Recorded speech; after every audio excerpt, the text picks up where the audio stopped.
Hello, hello! Voilà la grande première. Incroyable. Incroyable. J'espère qu'on nous entend bien. La grande première, c'est parti. Final Four by Euroleague France, les amis. Toute nouvelle aventure qui se lance avec Saad. Comment il va? Ça va très bien et toi? Désolé, j'avais un retour de son, hein. C'est toujours les ajustements du début. Il n'y a pas de souci. Ouais, ça va très bien. Très content pour cette première. Très content de cette première. Donc voilà, qui va être une première pour moi tout court, hein, Mais sur le oui, live. Donc voilà. il découvre le Twitch game. Incroyable. Exactement. Incroyable. Bon, bah, pour ceux en tout cas qui connaissaient peut-être l'émission Final Four qui a été lancée il y a 1 an et demi de ça, c'est une petite évolution, on va dire. En tout cas, on se dote d'un nouvel atout.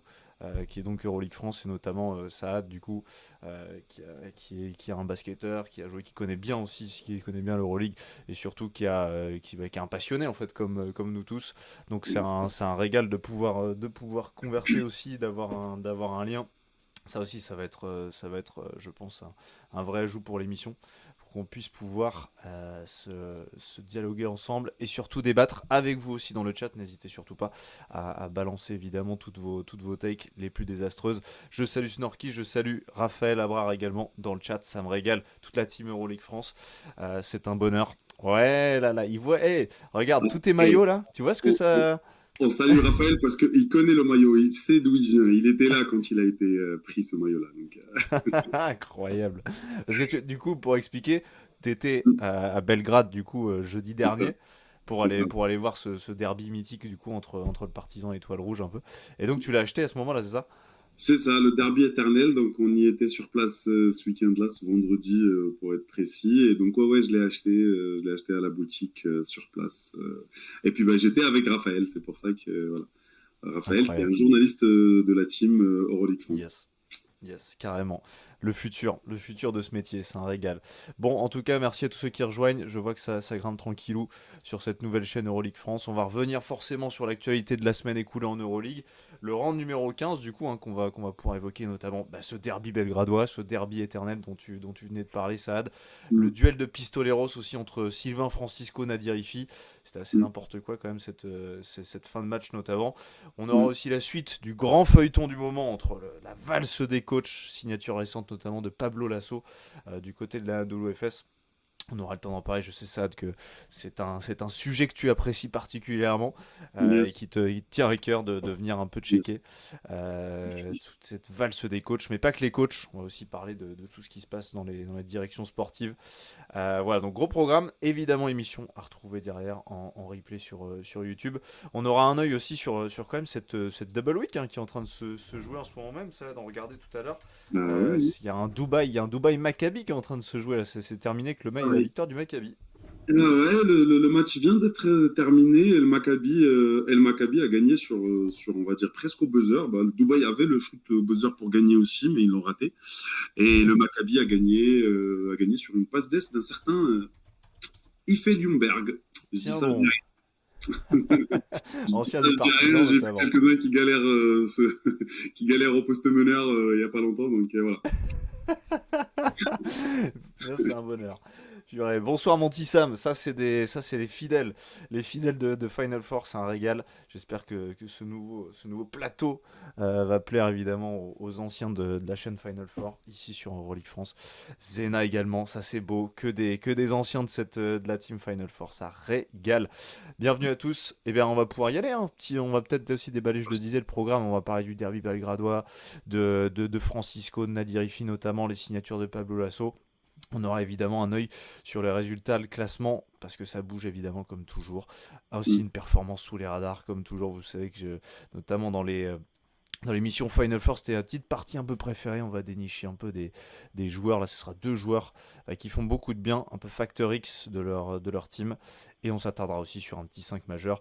On en a deux, maintenant on aura deux différents, ça c'est cool aussi, pour pouvoir un peu varier un peu les plaisirs là-dessus. Je vois on avait pas beaucoup le même quand même avec Saad, hein. Alimenter le débat aussi, c'est bien. C'est Exactement, intéressant. exactement. Elias est là également, ça me régale. La team du roster est là aussi, donc ça c'est beau. Il y a quand même tout le monde qui est réuni ce soir, ça me régale en ce mardi soir. Eh ben écoutez, on y va hein, pour cette première, on va pouvoir Ah, commencer. il faut quand même faire un coucou à Snorky, hein, parce que hein, Ouais, je lui ai fait un petit coucou au tout début. Je lui ai fait, on peut le refaire, on voit bien très bien sûr. c'est qui. On va pas le dire, On on va va le pas le laisser dire. tranquille. Ouais, on va pas le dire. Les gens, ils vont croire que c'est un politisé de président de la République, mais c'est comme On va si, hein, juste... c'est comme si c'était le président. Bon, régale. Écoutez, on va pouvoir y aller. Hop là, je change un peu cette cam là. Notamment, on est bon. 15 personnes, ça me régale. Merci à tous ceux qui rejoignent, hein. Toute la team aussi, je pense, qui a pu checker sur Euroleague France, notamment sur Insta, sur Twitter. On va pouvoir s'attarder du coup sur les résultats, le classement, un peu de ce qui se passe. Eh bien, depuis 15 journées désormais, comment ça bouge forcément. Là, vous avez le Game Center devant les yeux, notamment avec cette victoire du Maccabi face à Dubaï. Il y a également un Fener Panathinaikos. Ça, c'est quand même une grosse, Qui est grosse. en cours. Je l'ai sur un deuxième écran de mon côté et je peux te dire que c'est chaud. Hein. Ça, on voit. Hein. C'est pas un match pour les gentils ni pour les faibles. Hein. Je peux te Bah, dire. clairement, meilleure défense en plus de l'Euroleague, le Fener. Donc clairement, c'est clair que ça va être un gros, gros match. En plus, surtout ces derniers temps, le Pana est un peu plus mal quand même. Mhm. Notamment la défaite face à Valence. Vous l'avez non pas face à Valence, face à Milan, pardon. Ils ont aussi perdu face à Valence. Mais Oui. face à Milan, notamment le week-end dernier. Bah, on le voit sur la semaine dernière, hein, sur ce round 15. Peut-être qu'on peut s'attarder. On est Oui. Euroleague France, forcément. Donc on va parler un peu des équipes françaises. Et faire un petit point là-dessus. Bon, défaite de Lasvel assez logique sur le parquet du Maccabi. Quoique, je trouve que ce qui m'a un peu déçu, c'est qu'ils avaient fait un match la semaine d'avant face à la Poel Tel Aviv, où ils avaient tenu tête à cette équipe, hein, quand même, ça. Oui, ils avaient tenu tête à cette équipe-là, mais on voit très bien que cet effectif-là, il est très limité. C'est compliqué sur la durée. On le voit aussi, rien que en championnat de France aussi, c'est galère parce que bah, l'effectif il est très limité. On parle d'un budget qui est très limité. On parle d'un projet sportif tout court qui se perd un petit peu. On ne sait pas le club où il veut aller. Donc oui, tu as des joueurs qui se battent, qui continuent de se battre, mais de temps en Ouais. temps, Et bah, un coach c'est aussi, hein, qui compliqué. veut que ça marche. Un coach qui franchement j'ai envie de dire, il optimise au maximum l'effectif qu'il a entre les mains. Donc, Ouais, je ne vois pas comment, honnêtement, on parlera d'ailleurs du sujet coach, hein, en règle générale après, bien sûr. mais tu vois, là, typiquement, Poupée, je ne vois pas ce qu'il peut faire de plus Non. avec cet effectif-là. Alors oui, effectivement, l'équipe a tenu à la poêle. Là, c'était plus compliqué, avec une ambiance de dingue, bien entendu, le retour à Tel Aviv, etc. Mhm. C'est compliqué, vraiment compliqué. L'effectif, il est diminué, comme on dit, que ce soit en termes de qualité ou en quantité. Donc, pour moi, défaite logique. L'Asvel est plutôt à sa place. Et franchement, je veux pas dire de plus parce que sinon, on va tomber sur des choses un peu mauvaises. Parce que là, honnêtement, l'Asvel, on ne sait même pas où ils vont. On a compris que c'est fini de toutes les façons Oui, l'Euroleague. oui, oui, on Il a sait que de d'autres toute manière, projets. le projet de quitter Donc, l'Euroleague. franchement, bon courage aux joueurs pour la fin de saison, surtout au niveau Euroleague, parce que bon, championnat de France, j'espère quand même qu'ils vont rester motivés. Mais au niveau de l'Euroleague, quand tu entends que ton club n'a plus vraiment d'ambition dans ce championnat-là, même s'il n'en avait pas de toutes les façons avant, mais bon, quand même, ils avaient eu de licence, ils se devaient quand même de représenter la France, ils se devaient de représenter leur rang de licencié, je veux dire, de owner Ouais, dans bien sûr. l'Euroleague. Mm. Mais c'est dommage. C'est dommage d'en arriver là, mais en tout cas, l'Asvel, je pense que là, c'est défaite logique, si on doit parler vraiment de ce match-là. Défaite Ouais, logique, ils sont à leur place.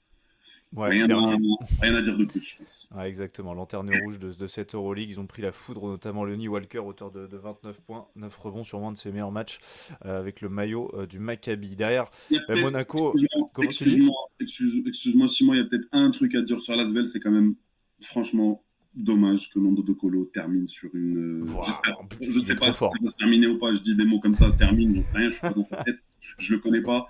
Mais c'est vraiment dommage qu'il termine, Je si suis ça se d'accord. termine, qu'il termine sur une saison pareille. Parce que Je suis d'accord. honnêtement, Il est le trop gars, chaud.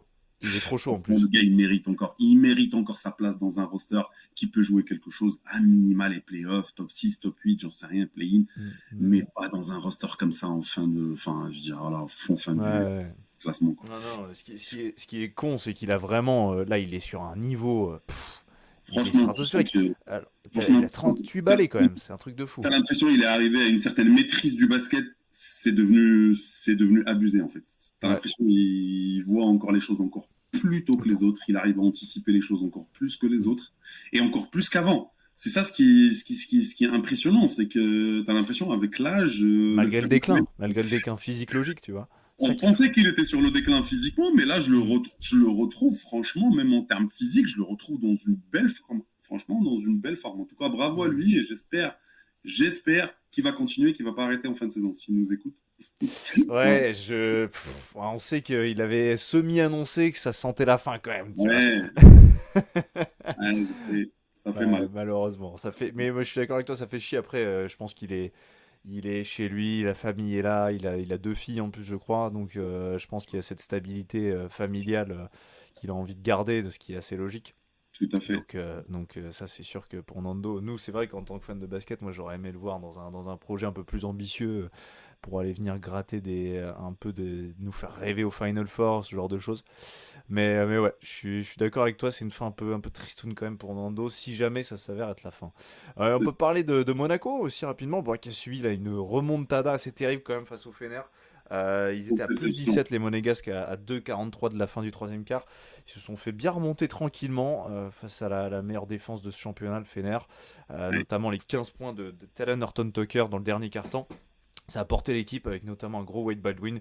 Bon, en fait, c'est un peu à l'image aussi de ce Monaco, parce que Monaco, il y avait trois victoires consécutives. J'en avais moi-même parlé la semaine dernière dans l'émission Final Four.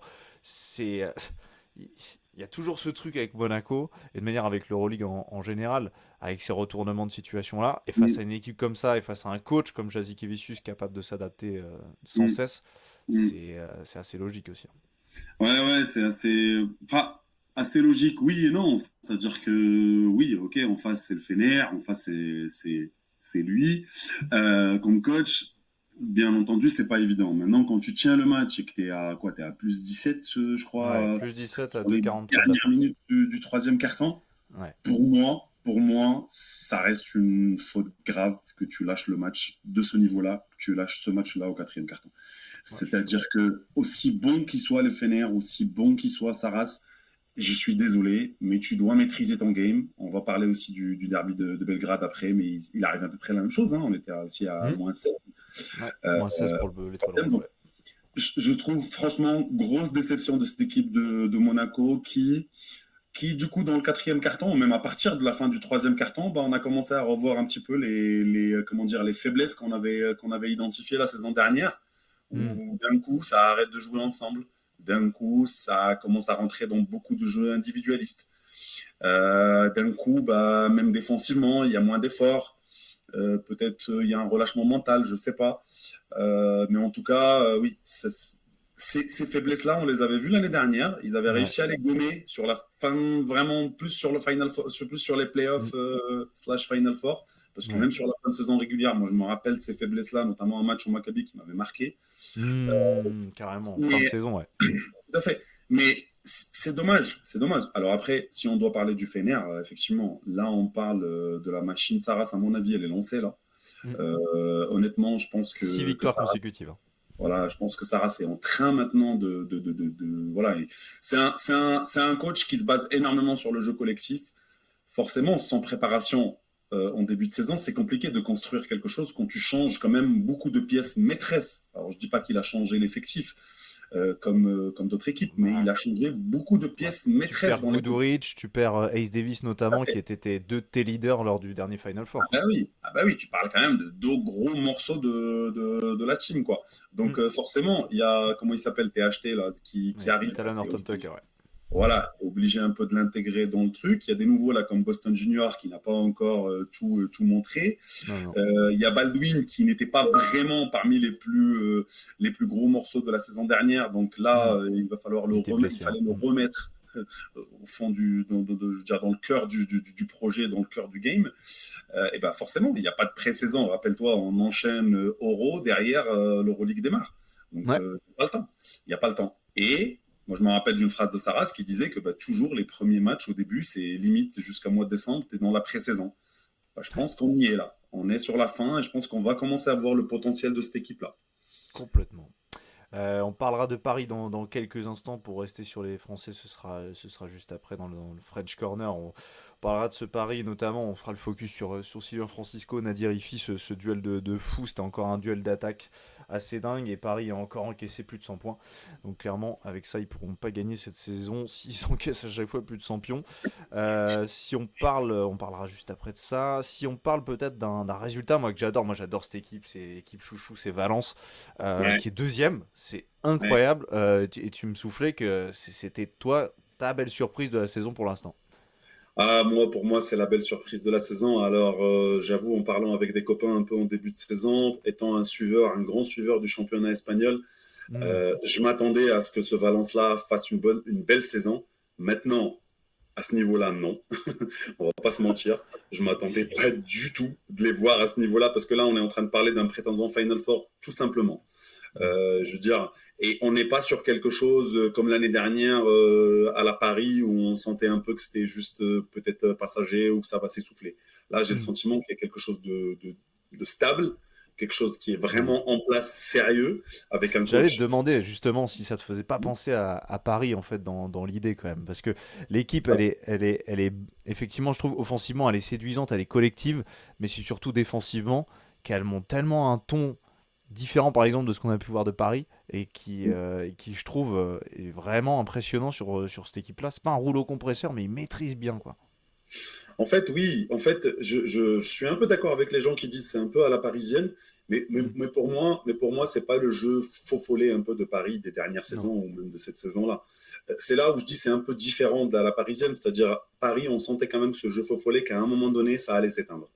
Là, Hmm. tu sens un jeu qui est structuré et au sein duquel tu as des individualités. Moi, c'est ça ce qui m'impressionne, ce sont les individualités qu'ils ont et que chacun arrive à trouver sa place, tu sais, comme un puzzle, où chacun arrive à trouver sa place et donne le maximum de lui-même au milieu de ce puzzle-là. Et des individualités qu'on n'attendait pas vraiment, tu sais, c'est pas des joueurs qu'on attendait sur du très haut niveau au niveau Euroleague. Je rappelle juste qu'ils sont sur 8 victoires sur les 10 derniers matchs, sur les 10 derniers matchs en Euroleague. Toutes compétitions confondues, ils sont sur 8 victoires sur les 9 derniers matchs. Ils ont quand même gagné la Super Coupe en Espagne au début de saison. Ils ont Ouais. tapé le Real, notamment en Hmm, finale. hmm, hmm. Euh, franchement c'est une très belle équipe avec un très beau basket et surtout avec un très, très, très, très grand coach. Très, Ouais. très, très grand coach. Hmm, hmm, hmm. J'ai entendu qui? J'ai entendu le coach de Denver. Je ne sais pas comment il s'appelle, celui de Denver Nuggets, là, qui parlait de lui, qui parlait justement du coach de l'Espagne. Alors, c'est celui de Denver ou celui Pedro de... Martinez, le coach de Valence, hein. Ça, Voilà, tout à fait. Je parle de Pedro Martinez, le coach de Valence, qui est vraiment une référence dans le basket espagnol. Attention, hein, c'est vraiment une référence au niveau du coaching du basket espagnol. Et je rappelle juste aussi que Valence, c'est une ville de basket. Pour ouais. les gens un peu qui suivent le basket en Espagne, Ouais. il faut aller voir la nouvelle salle qu'ils ont construite. La Il faut voir le Roig ouais. centre de Extraordinaire. formation qu'ils ont. Ouais, tout à fait. Il faut voir le centre de formation qu'ils ont. Ils ont un centre de formation qui est vraiment extraordinaire, de très haut niveau. Non, non, c'est une belle équipe. C'est vraiment culture de basket. Ça vient pas de rien, quoi. Ça sort pas de n'importe quoi. C'est pas une. Et puis moi, dans cette équipe-là, j'ai envie de mettre en valeur un certain Cameron Taylor, même si je Ouais, parle qui était du très bon. collectif. 24 déval là sur le match. Hmm. Ah, franchement, ce Cameron Taylor, pour moi, c'est une belle surprise. Alors, mon Ouais, coup de c'est une cœur en putain de début de saison, révélation. c'était plutôt Moore. Hmm. Euh, Ouais, Moore, alors là, incroyable. pour moi, Coup de Moore, cœur. c'était vraiment un coup de cœur. Je kiffais de voir ce joueur jouer en Ouais. début de saison. Pareil, je le découvre grâce à Valence. Alors, Cameron Taylor, je le découvre pas parce que je le connaissais à Malaga. Et l'année dernière, où il a fait vraiment des beaux matchs à Malaga. Malaga, qui est une belle équipe, hein. Hmm. Euh, et donc là, il a fait un step-up là au niveau de Valence. Tu sens que c'est vraiment le mec qui arrive vraiment à être régulier sur tous les matchs depuis le début de saison, quoi. Donc Ouais. ouais, très belle équipe de Valence. Ouais, franchement, c'est vraiment une belle équipe. Alors, face à une équipe un peu moins belle, celle de l'OFS, dont on aura l'occasion de reparler, puisqu'il y a quand même eu un de nos joueurs français qui a fait son comeback, le big comeback de Vincent Poirier, qui joue Ouais, une petite dizaine de minutes. On aura l'occasion, je pense que tu peux garder les petits arguments. On parlera de la Hadalou parce que ouais. c'est une terrible saison de la Hadalou, et pas que en Euroleague d'ailleurs. Alors que pourtant, moi, c'était vraiment une équipe que j'attendais très haut et je les avais mis très haut dans des previews. Compliqué, compliqué, ouais. Ah, c'est chaud, c'est chaud, c'est chaud. Compliqué. Bon, qu'est-ce qu'on peut sortir d'autre sur certains résultats? Bah, je sais que faut que les gens le savent aussi, c'est que le sachent plutôt, c'est que t'adores le FC Barcelone, t'es un grand fan du Barça. Donc là, voir ce Barça étrier l'Olympiakos la semaine dernière, je suppose que ça t'a régalé. Faut le dire, faut le dire doucement, ça. Il faut pas trop crier sur les toits. Euh, Mais oui, oui. Alors, j'ai pas pu regarder le match parce que j'étais au derby. Mais effectivement, je l'ai revu en replay. Et oui, gros match du Barça. Alors, le Barça, bah, c'est simple. Hein, on est sur un changement de coach. On est sur Ouais. Xavi Pascual, encore une fois, qui est une légende dans le club. Le Donc, classique Xavi Pascual, Penaroya. Mm. voilà, forcément, on est déjà. Alors, je suis pas. J'étais parmi ceux qui étaient un peu sceptiques sur le changement, enfin, pas sur le changement de coach, parce qu'effectivement, Penaroya, Ouais, j'étais déçu et je très pensais qu'à un moment décrié, hein. donné, il fallait changer. Mais j'étais pas persuadé de l'effet immédiat de l'arrivée de Xavi Pascual. Parce que pour moi, le problème, il est beaucoup plus grand que ça au Barça. Mais force est de constater que, quand même, il y a eu un changement au niveau de l'attitude et du comportement des joueurs. Et je pense que c'est intéressant de voir que les joueurs, par exemple, aujourd'hui, avec un coach plus mythique, entre parenthèses, qui a plus de prestance, Mm. et ben forcément, il donne plus de choses et il se donne plus sur le terrain, tout simplement. C'est ce que moi, je constate. Je constate vraiment des joueurs avec beaucoup plus de respect pour le coach et forcément sur le terrain, beaucoup plus d'intensité, beaucoup plus d'implication. Un Willy Hernan Gomez qui n'est pas le même. Ouais, ouais, ouais, Je suis désolé, clairement, mais c'est pas le même. clairement, clairement. Et voilà. Un Clyburn que. Alors oui, Clyburn pour moi c'est une belle surprise parce que je ne l'attendais pas à ce niveau-là cette année-là. J'étais vraiment déçu de voir le Barça le recruter parce que pour moi il était vraiment sur la fin. Il était cramé pour moi aussi, hein. Voilà. Pour pas dire cramé. Alors on va y aller doucement. Je vais le dire, pour moi il était cramé. Je voulais pas y aller aussi fort que toi, mais effectivement, j'étais aussi persuadé que c'était la fin pour lui. Je voyais pas ce qu'il venait faire là. Bah, Mais forcé de j'ai mangé mon constater. chapeau, hein. Ah, j'avoue, après, il m'a fait taire, hein. Mais même physiquement, le gars, il jump encore, il court encore. Je veux dire, franchement, voilà. Elias qui nous dit Clyburn, fils spirituel de Itoudis au CSK. Ah oui, effectivement, bah, Clyburn, il a eu les belles années Clairement. au CSK avec Dimitri Itoudis, bien entendu. Mais ouais, mais on s'attendait pas à le voir. Je m'attendais pas, moi personnellement, je m'attendais pas à le voir à ce niveau-là. Mais en tout cas, ouais, pour revenir sur le Barça, ça remonte bien. Encore une fois, Troisième, ouais. pour les avoir regardés aussi au championnat, honnêtement, ça propose des belles prestations aussi en championnat. Donc voilà. Et puis là, on parle quand même de l'Olympiakos, c'est pas n'importe qui, même si on est sur un peu de la galère un peu ces derniers matchs chez les Rouges en ce moment. Mais quand même, ça reste l'Olympiakos. C'est un effectif quand même qui est balèze. C'est une équipe qui est balèze. C'est une équipe qui est faite, qui construise pour gagner le Final Four. Tu la tapes comme ça chez toi parce que je rappelle que ça se termine comme ça à plus, Ouais. plus Plus 13, 13. mais c'est monté à plus 20 à un moment donné Ouais, facile. ouais, ouais, c'était vénère, hein. Ils ont fait comme Voilà, il faut, hein. ils viennent mourir à plus 13, mais en fait, c'est monté à plus haut qu'une vingtaine de points d'écart.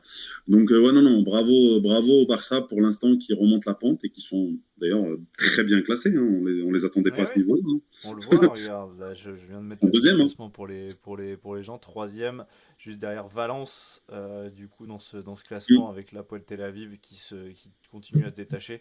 Qui a Mais à réussi à... égalité. Mais à Ouais, égalité avec Valence et ils sont devant ouais, Valence parce qu'ils ont tapé Valence en Euroleague. c'est ça. Et Donc, Le Fener, on n'oublie pas que le Fener aussi, et l'Olympiakos notamment, ont un match en moins, étant donné que ah oui. leur confrontation avait été annulée dernièrement. Mais voilà, le Fener quatrième malgré ce match en moins. Monaco derrière en cinquième position. Le Zalgiris qui refait un petit saut dans le top 6. L'Étoile Rouge, le Pana, le Real, l'Olympiakos. Les grosses équipes qui sont là entre la septième et la 10e place. Ça devrait évidemment continuer à bouger. Et puis derrière, assez logique finalement de la 11e à la 20e place pour l'instant, à part pour moi l'anomalie de l'OFS que comprends pas cette équipe. Vraiment, je Oui, comprends pas oui, ce que tu fous clairement. là. Bon, on aura Non, l'occasion d'en reparler, mais ouais, tout à euh, fait, ouais, tout à ouais, fait. mais C'est une déception. Mm. ouais, c'est une déception, clairement. Et Snorky qui s'en va, qui nous fait des bisous. Bah, on lui fait des bisous également. Merci d'être passé. Salut. Le Big Snorky, Mon si nous entraînement à regarde. Snorky, on sait où il va. Mon entraînement à lui. Bon, évidemment. Incroyable. Bon, voilà, vous voyez sur le classement, Paris 15e. Comme vous le voyez, le Partizan 14e. Aussi, Paris qui continue un peu de dégringoler. Où c'est compliqué de venir gagner des matchs tout en encaissant plus de 100 pions à chaque fois. On parle. Et bien du focus du jour, le focus du jour, et bien forcément on parlait de ce derby, le derby éternel, le Partizan qui vient remporter le derby face à l'Étoile Rouge de Belgrade, 79-76, premier derby quand même, c'est ça qui est important aussi, et pourquoi on en parle, pourquoi on en fait un focus, c'est à la fois parce que tu étais sur place aussi Saad, mais aussi parce que c'est le premier derby post-Obradovic.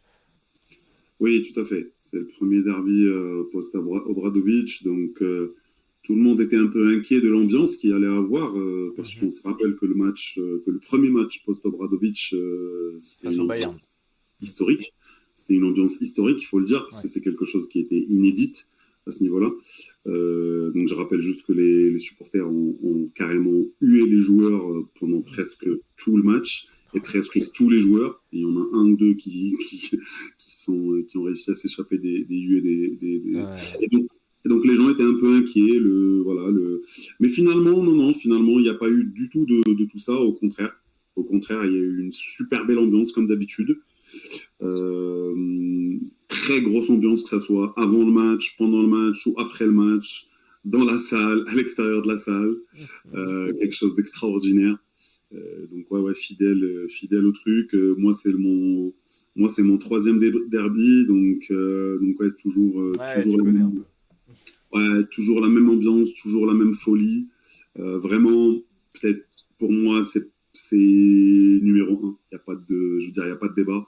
Oui, En oui. Europe, c'est numéro un. Il y a pas Ah oui, de, ça je suis d'accord. Je suis c'est d'accord. numéro un. Et les joueurs d'ailleurs à chaque fois, je sais plus, je crois qu'il y avait un petit concept à un moment de l'Euroleague au tout début de la saison, tu sais, où ils demandent rapidement à quelques joueurs lors des médias day et tout, quelle est l'ambiance. Franchement, c'est ça qui ressort à chaque fois. Le Pana ressortait des fois, le Zalgiris aussi. Mais c'est vrai que Mm, Partizan, ça reste la référence forcément.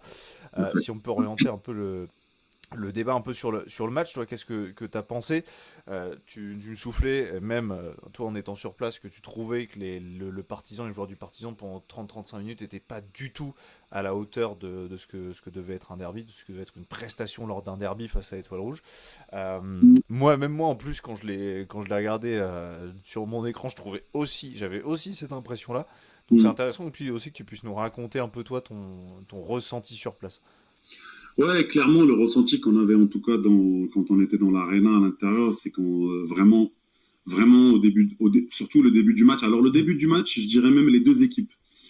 Ouais. Je dirais même Mm. les deux équipes, on avait l'impression que, alors, on aurait pu dire par exemple qu'ils sont tétanisés par le fait que ce soit le derby, par le contexte, etc. Mm. Maintenant, pour être un fidèle suiveur du Partizan et j'ai regardé tous les matchs, je peux pas dire ça parce que j'ai vu ces joueurs-là faire ces mêmes manques d'intensité, ce même manque de concentration, ce même manque d'intelligence. Je l'ai vu dans tous les matchs du Partizan. Et je dirais même depuis la saison dernière, même si la saison dernière, il y avait un peu plus d'intensité quand même. Mais donc je ne peux pas dire que c'était lié seulement au fait que c'était un derby ou le contexte, etc. Moi, je Mm. pense que cette équipe, elle manque énormément justement d'intensité et de dynamisme. Mm. C'est vraiment, c'était un jeu qui était long, c'était un jeu qui était, et puis tu n'avais pas l'impression que les joueurs avaient pris la mesure de Mm. l'événement. Je veux dire, normalement, quand tu joues ce genre de derby, tu rentres, tu as envie de taper dedans tout de suite, quoi. Je veux dire, les premiers contacts, les premiers machins, je veux dire, on a mis du temps à avoir un sprint, hein, Ouais.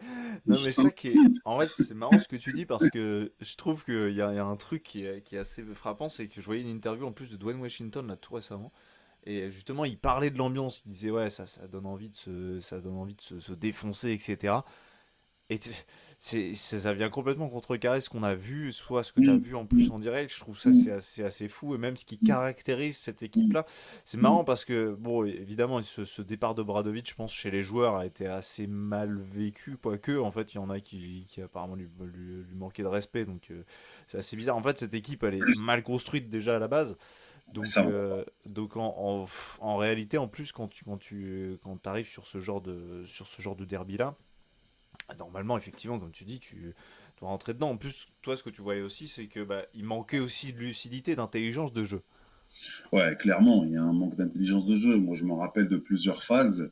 Donc là, par exemple, si on arrive à la partie, même la partie où le partisan commence à revenir, Hmm. où ils ont démarré la remontada, et ben en fait, tu sais, tu marques un panier où tu enflammes un peu le match, tu commences à revenir, tu reviens en défense, tu es dépassé, mais tu n'as fait qu'une seule faute jusque-là. Pourquoi tu fais pas de faute pour stopper tout de suite le rythme, tu vois? Hmm. C'est ça l'intelligence de jeu aussi. C'est ça, Ah quand ouais. on voit les gens qui regardent des matchs, vous voyez les coachs des fois demander des fautes. Mais en fait, c'est Hmm. ça les fautes qu'il faut faire.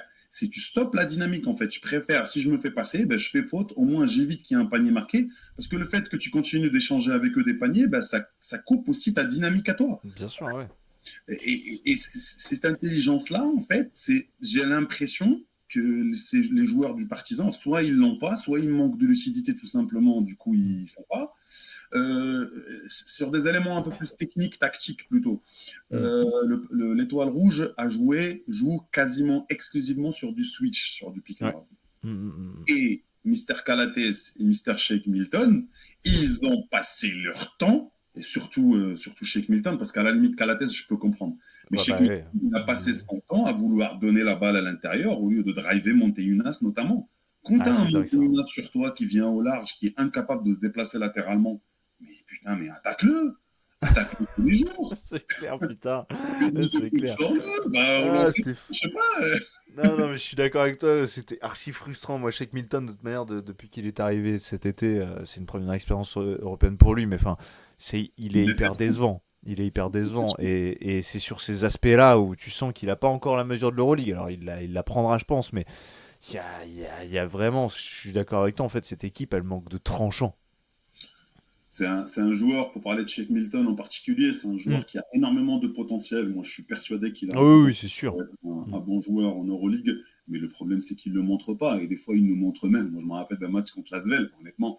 Je me disais, qu'est-ce qui se passe? C'est quoi? Enfin, je veux dire, qu'est-ce qui t'arrive, mec? Mais, enfin, c'était extraordinaire contre le Lasvel, ce Ah match-là. ouais, Shake putain. Milton, il avait l'air d'un joueur de niveau régional. Enfin, je veux dire, à un moment donné, Jimmy.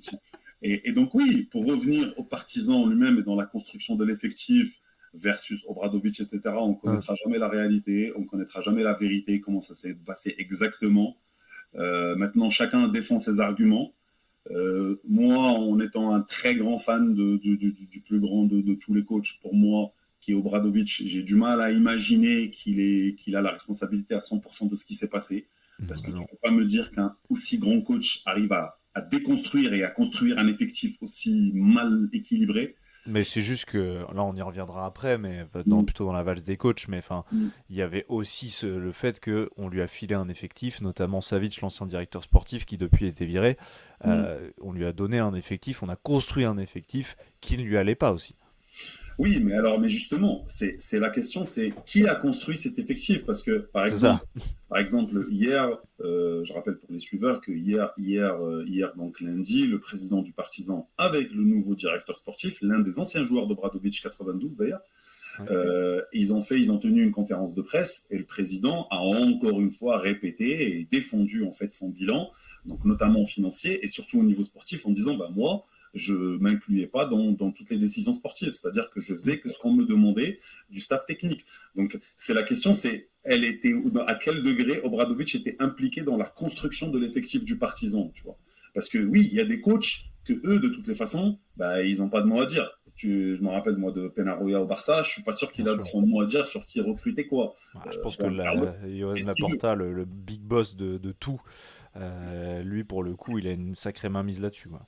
Ah, je pense quand même que Juan Carlos À Navarro, le Navarro directeur aussi, tu penses? de France, qui Ouais. est le directeur sportif Mm. et le directeur de basket là-bas, Mm. je pense que c'est lui qui décide. Obradovic, je pense pas qu'il se laisse non plus, tu vois, dicter machin. Je pense qu'il a une part de responsabilité. Maintenant, est-ce qu'elle est à 100%? Il y a des choses peut-être qu'on ne connaît pas dans les Ouais, coulisses ça qui c'est se sûr. passent.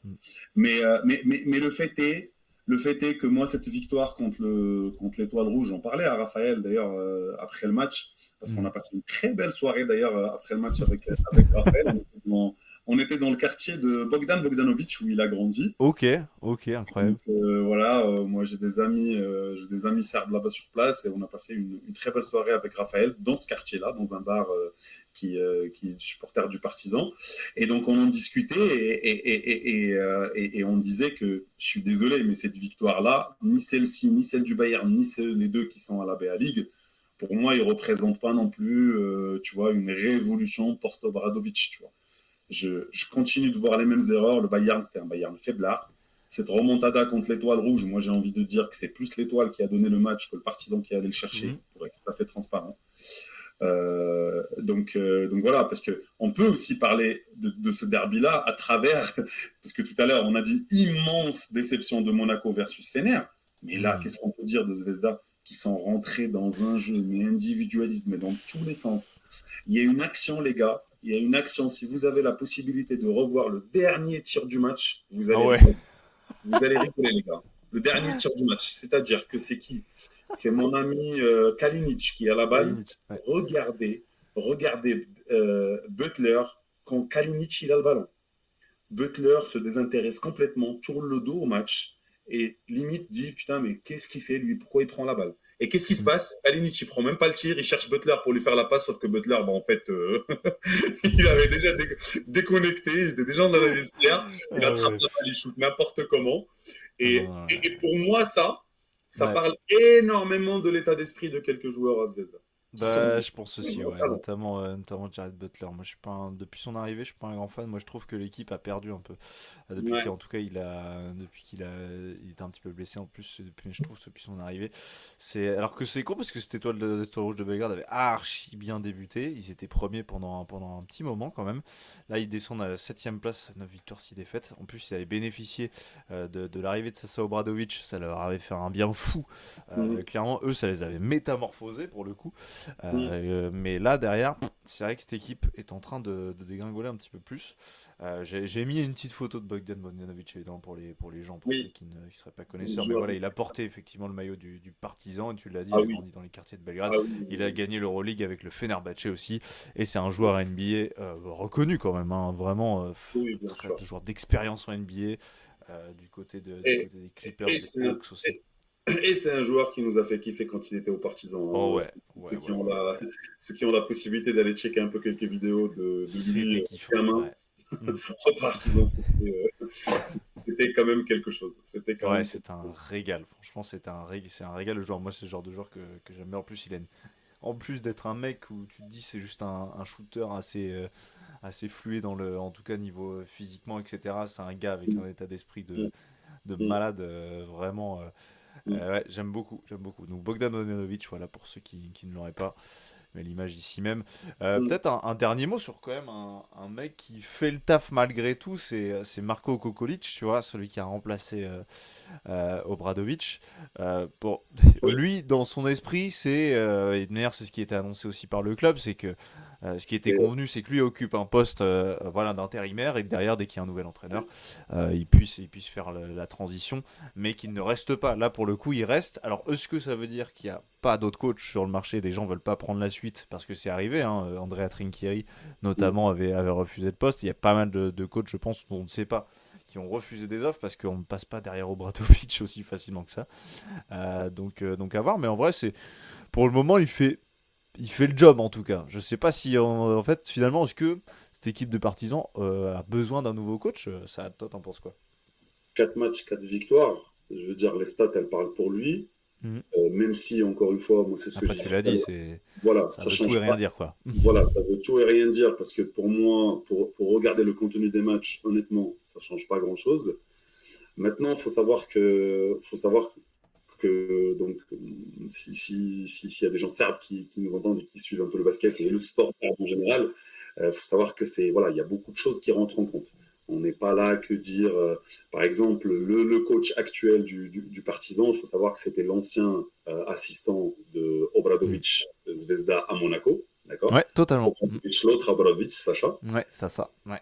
Il faut savoir aussi que historiquement, moi de ce que j'ai, voilà, de ce que un peu des échanges que j'ai eu un peu avec des supporters du Partizan, c'est que le nom de famille du coach a une connotation plus vers Zvezda que vers le Partizan. C'est une famille qui supporte Zvezda que le Partizan. Donc il faut savoir que toutes ces sensibilités-là, en fait, elles rentrent en jeu, d'accord? Ah, bien sûr. Maintenant, effectivement, il y a la deuxième problématique, c'est que déjà, apparemment, le directeur sportif hier, il a déclaré que le coach lui-même ne veut pas rester en tant que premier coach. Lui, il a dit, moi, je fais que l'intérim, trouver quelqu'un, je pars. Ouais, et la deuxième problématique, c'est celle que tu as dit, Simon, c'est qu'il faut trouver quelqu'un. Il faut trouver quelqu'un, qui passe derrière Obradovic, c'est déjà pas simple. Deux, je pense que c'est le gros truc, moi. Hein. C'est l'héritage du mec. Exactement. Et du coup, le contexte dont tu hérites. Et donc, après, la dernière chose qui est, bien sûr, déjà, tous les coachs n'aiment pas prendre un effectif qu'ils n'ont pas construit, c'est-à-dire prendre une équipe au milieu de saison, etc. Tout ça fait que c'est très compliqué aujourd'hui. Le Partizan galère pour trouver quelqu'un. Alors, il y a eu la rumeur Penaroya, qui n'a pas été démentie par ailleurs, hier. Totalement. Le board, elle n'a pas été démentie. Donc, c'est qu'il y a quelque chose qui se trimballe. Les médias espagnols ont l'air d'être sûrs d'eux-mêmes en se disant oui, ça va se faire. Donc à voir. Moi je pense que si ça se fait, c'est une grosse erreur. Franchement, je pense que ça peut être une très grosse erreur. Je pense que ça peut péter, hein. Vraiment, je pense que ça peut vraiment exploser là. Excuse-moi, mais quand je vois l'ego qu'ils ont les joueurs du Partizan aujourd'hui, je veux dire, il leur faut quelqu'un qui les tient, quoi. Tu vois. Ouais, t'as des têtes de, pardon du truc, mais t'as des têtes de cons dans cette équipe, hein. Des Tyre Jones, des Carrick Jones, des Sterling Brown, t'as des têtes de mules, quoi, des mecs qui tiennent tellement tête. Washington, ouais, ils ont tous des... des mecs faciles, hein. Ah ouais, c'est que des Américains avec des mentalités, c'est quand même compliqué à ce niveau-là. Hein. Versus, c'est une équipe où il n'y a pas beaucoup de locaux. Les seuls locaux qu'il y a, c'est Pokusevski qui s'est blessé et Marinkovic qui s'est blessé, mais qui ne sont pas des vrais leaders. Et puis il y a Lakic que moi j'aime bien, mais qui joue beaucoup et de toutes les façons, il n'a pas vraiment de... Voilà, c'est compliqué pour lui. Donc une équipe comme ça, avec, comme tu viens de le dire, des Américains un peu très compliqués à tenir, il n'y a pas de joueurs locaux pour tenir le vestiaire, il te faut un coach pour tenir le vestiaire. On a vu que même Obradovic, lui, en fait, l'une des raisons, je pense, pour lesquelles il a arrêté, c'est qu'il en avait marre de voir les tenir. En fait, ça l'a saoulé. En fait, finalement, c'est fatigant. Parce que il disait, hein, mentalement, les mecs me respectent plus. Moi, je tiens plus. Il est 67 balais. Salut à vous, quoi. C'est pas simple, la sortie qu'il fait sur les téléphones, même si moi, je suis pas d'accord. Oui, il disait effectivement, après une défaite, il est rentré dans le vestiaire, il a vu tout le monde sur son téléphone, pas concerné, etc. Et ça l'avait fait un peu péter un câble. Ouais. Et moi, je pense que du coup, tout ça fait que c'est compliqué. La situation, elle est compliquée. C'est pas juste le coach, il a gagné 4 victoires, donc il faut le laisser. Ou bien, non, c'est même si tu as envie de le laisser, les supporters, il y a un certain bruit derrière de dire non, on laisse pas celui-là. Il n'est pas des nôtres, en fait, quelque part. Ouais. Et puis, à côté, faut trouver quelqu'un. Et puis même, je pense que même lui, le coach, il n'a pas l'air d'être vraiment à l'aise, hein, le nouveau là. Il n'a pas l'air d'être à l'aise. Ouais, je suis assez d'accord. Mais en même temps, il est dans cette position où il se dit qu'à tout moment, de toute manière, il va devoir laisser sa place, quoi. Délicate. Ouais, c'est délicat et je pense que même lui n'a pas envie de rester, ce qu'on peut comprendre, hein, honnêtement, ce qu'on peut comprendre. Mais voilà. Moi, je pensais à Trinqueri en me disant peut-être Trinqueri. J'aimais bien l'idée, moi. Ouais. L'ancien coach du Zalgiris et du Bayern notamment. Ouais. Et l'ancien coach du Partizan. C'est aussi un coach reconnu au Partizan et très aimé et qui a été honoré à son retour à chaque fois qu'il revient à la Belgrade Arena. Exactement. On parle de coach, c'est la transition parfaite. Voilà, c'était le focus dans cette toute première émission, je rappelle, le Final Four by Euroleague France, les amis. C'est cette toute nouvelle émission On vient de lancer, c'est la première, donc c'est un régal. N'hésitez pas évidemment à mettre des petits coms pour nous dire un peu ce que vous en pensez de cette première, notamment aussi sur je pense aux gens qui matent en replay. Je sais qu'il y en a beaucoup. Donc n'hésitez surtout pas à nous mettre tout ça, à nous mettre vos petits commentaires et vos impressions sur cette première avec Saad. On est ravis en tout cas de pouvoir discuter de tout ça. On passe après le focus sur ce partisan étoile rouge. On va passer à la valse des coachs. Tu parlais des coachs, c'est la transition parfaite. C'est un peu le feuilleton de toute manière, hein. C'est le fait, j'ai mis dans le petit plan qu'on se partage avec Saad, j'ai mis le fait de la semaine, c'est le fait du moment en fait, hein, parce qu'il n'y a que ça de toute manière. Ouais. Bon, il y a quand même une actualité, c'est la signature notamment de Pablo Lasso, du côté de la l'OFS qui succède du coup à Igor Kokoskov, qui est parti un peu plus de 2 semaines. Bon, toi, rapidement, peut-être sur cette actualité-là, qui est l'actu la plus chaude, qu'est-ce que tu penses un peu de cette signature de Pablo Lasso, qui, on le rappelle, sort de 2 saisons quand même, je trouve, ratées, avec le Bayern, avec Baskonia aussi. Après ces années, c'est les années fabuleuses du côté du Real, avec 2 titres notamment. T'en penses quoi un peu de cette signature? Alors moi, Pablo, c'est un coach que je kiffe personnellement, même si il était chez le rival madrilène. Mais c'est un coach que je respecte énormément. Effectivement, comme tu viens de le dire, les 2 dernières saisons étaient très compliquées. Maintenant, il ne faut pas oublier que l'expérience et la fin de l'expérience au Real Madrid était très douloureuse. Était très douloureuse, notamment si je te rappelle, il y avait l'histoire des maladies. Ensuite, lui, il voulait rester. Le board a dit non, on te garde pas. Et c'était très mal vécu de sa part. Et l'héritage qu'il a laissé était extraordinaire, tellement extraordinaire que le coach d'après, il n'avait même pas besoin de machin. Il a enchaîné sur des titres et des Final Four. Mais non, on parle d'un très gros coach. Maintenant, c'est effectivement, le Bayern, je pense que le Bayern et Baskonia, c'était pas des choses qui fitaient avec lui. Je pense qu'au Bayern, il aurait pu peut-être être un peu plus patient. Baskonia, c'est pas du tout, même si c'est un Basque, hein, il est revenu dans ses terres et il est revenu chez lui. Mais c'est jamais simple aussi d'être roi chez soi, tu sais, c'est trop compliqué. Mais globalement, de toutes les façons, l'esprit et l'état d'esprit et le mindset de Baskonia Basket n'est pas en adéquation, je pense, avec Pablo Lasso, qui est vraiment un coach très cérébral, un coach très posé, même si tu le vois crier dans tous les sens, mais c'est un coach qui est vraiment très réfléchi, très intelligent. Le Bayern, pour moi, je trouvais que c'était un bon fit. Maintenant, visiblement, de ce que j'ai compris, c'était une histoire de tennis, il est parti. Voilà. Là, avec. D'ailleurs, il avait lancé, FS, notamment, il a fait beaucoup de bien à Sylvain Francisco, notamment quand il était du côté du Bayern. Tout à fait. C'est lui qui a fait émerger Sylvain chez le Bayern, et Sylvain qui part derrière au Kaunas. Mais maintenant, chez FS, moi, chez les FS, en tout cas, j'attends de voir, parce qu'en fait, je suis un peu partagé. Je suis un peu partagé entre. On parle d'une équipe turque, d'un board qui est un peu compliqué aussi à l'EFS, hein, parce que moi, on reparlait de l'arrivée de Pablo, mais j'ai envie de parler déjà de l'éviction du coach initial, avec laquelle moi, j'étais pas très convaincu, parce que je voyais pas, encore une fois, qu'est-ce que vous voulez qu'il fasse plus avec un effectif aussi diminué, quoi. Je veux dire, t'as tous tes meilleurs joueurs qui étaient blessés, quoi. Chez Larkin, Vincent Poirier, Rodrigue Bobois qui machin, Pedji Doziebi il se blesse, enfin, c'est pas évident. Et c'est un board qui est très compliqué, hein, qui est pas facile, hein. Ce sont des gens qui sont impatients. Donc moi, je veux voir. Maintenant, je suis persuadé qu'à Istanbul, à l'EFS, il y a ce qu'il faut. Il y a du matos, hein. L'effectif, il y a vraiment ce qu'il faut. Oui. Alors, bien entendu, il faut être patient et attendre le retour quand même des blessés. Mais Nicolas Orbab, Cordigné, pardon, c'est Lloyd, Cordigné, Osmani, Smith. Smith, j'aime bien. Osmani, tu l'as dit. Enfin, bref, il manquait de la présence à l'intérieur. Il y a le retour de Poirier dont on parlera après. Mais effectivement, il manque pas grand-chose à cette équipe en fait juste pour au moins confirmer les attentes qu'on avait placées en elle, quoi. Ouais, c'est une grosse déception cette équipe-là, mais c'est une grosse déception parce que cet effectif-là n'a jamais été au complet et n'a jamais réussi de créer en fait une alchimie et que chacun trouve sa place. Tu sais, ce qui est difficile dans une équipe, c'est encore une fois, c'est comme un puzzle, c'est que chacun trouve sa place en fait. Et chacun trouve sa place, ça passe aussi par de la hiérarchie. Et c'est difficile en fait quand tu as beaucoup de stars et que tu as des gens à droite à gauche qui se blessent parce que ce sont pas n'importe qui. Je veux dire, Azaya, Jordan Lloyd, Shea Larkin, c'est pas n'importe qui tout ça. Et tout ça, c'est à peu près sur le même poste. comment il s'appelle, Veillard-Bab, j'arrive jamais à me rappeler de son Nico nom. Veillard-Bab, ouais. Nico Veillard-Bab. Et en fait, pour stabiliser, trouver une certaine alchimie et donc accorder le puzzle, trouver une certaine hiérarchie, que la hiérarchie soit acceptée aussi par tout le monde et que chacun y trouve son plaisir, entre parenthèses, ben, il faut un peu de temps.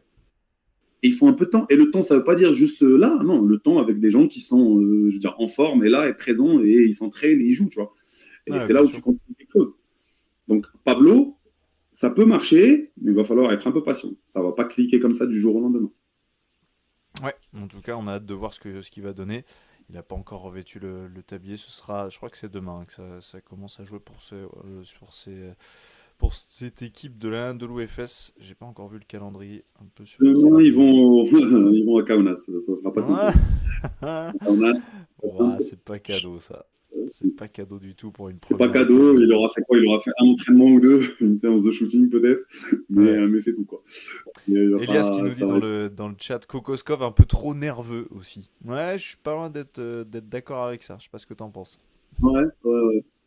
Oui, je pense qu'un peu trop nerveux, mais j'ai l'impression aussi que lui aussi, son mindset, il collait pas avec avec la mentalité du club et du board surtout, parce que c'est pas un club non plus qui a une certaine pression populaire en Turquie. Les Fès, c'est pas Galatasaray, c'est pas Beşiktaş, c'est pas Fener, mais c'est quand même un board assez compliqué. Et je pense que ça peut mettre la pression très vite sur les coachs, et peut-être pour ça où ça vient sa nervosité.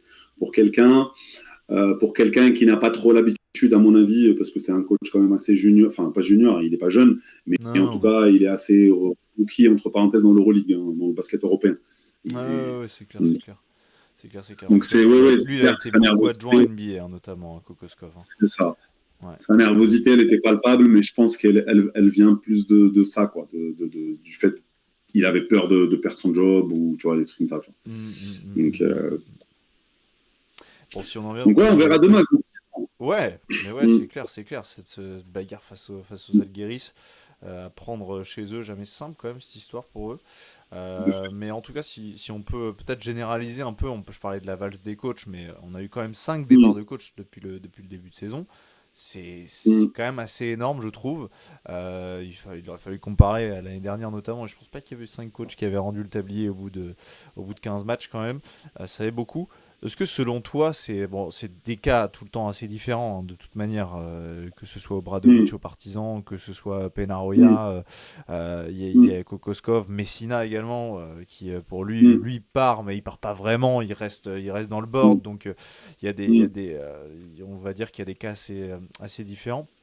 Mais selon toi, ça revêt quand même d'un dérèglement peut-être qui vient de plus haut. On en parlait tout à l'heure sur les boards. Toi, c'est un aspect, au-delà du fait de virer des coachs, qui pour toi est limite plus fort que le fait de virer un coach. C'est qu'en fait, il y a juste des mecs en haut, des décideurs, qui sont un peu douteux, quoi. Ouais, qui sont un peu douteux. Alors après, attention, sur les 5 coachs là qui ont été changés, les 5 n'ont pas été virés. Non. Notamment Messina, il a démissionné. Messina, il a décidé de partir. Voilà, ils ont démissionné, donc c'est différent. Et pour moi, les histoires, elles sont un peu différentes. Et chacun, mais il est clair et net que oui, ce que tu viens de dire là, c'est-à-dire que pour moi, quand on change un coach, c'est comme si tu as une voiture qui fonctionne pas, et puis toi tu changes de conducteur, ça n'a pas de sens, tu vois. Mais c'est ça c'est ce dont on parlait avec Obradović notamment. C'est le fait construit, on a filé un effectif typiquement à Obradović, on lui construit un effectif qui ne lui correspond pas aussi, ou peut-être qu'il a on parlait tout à l'heure, il a peut-être pas eu autant son mot à dire que ça. Maintenant, moi, le seul que je trouve qu'il peut s'en vouloir qu'à lui-même, c'est Messina. Parce que Messina, on ne peut pas dire que lui, il avait les mains liées. Savoir que lui, il décide de tout au Milan. Et d'ailleurs, il continue d'être dans le bord. Lui, il a les manettes, lui. Voilà. Lui, il avait toutes les manettes, il avait le propriétaire à son écoute. Et puis, il faut savoir aussi que le coach qu'il a ramené, donc l'ancien coach de Brescia, qui est devenu aujourd'hui le coach numéro 1 de Milan, et qui était son assistant jusqu'ici, c'était prévu qu'il le remplace en fin de saison. Donc, c'est juste une accélération des choses. Il préparait déjà la suite, quoi. Et puis lui, ma foi, Messina, il peut s'en vouloir qu'à lui-même parce que c'est lui qui a construit l'effectif à 100% et ça fait des années surtout qu'il se trompe. C'est-à-dire que c'est pas une première fois ou une deuxième fois. Et là, pour moi, c'est équivalent à ce qui se passe un peu à Barcelone. Barcelone, où depuis le départ de Sarras, on n'est que sur des erreurs sur erreurs, en termes de construction d'effectifs et de projet global sportif.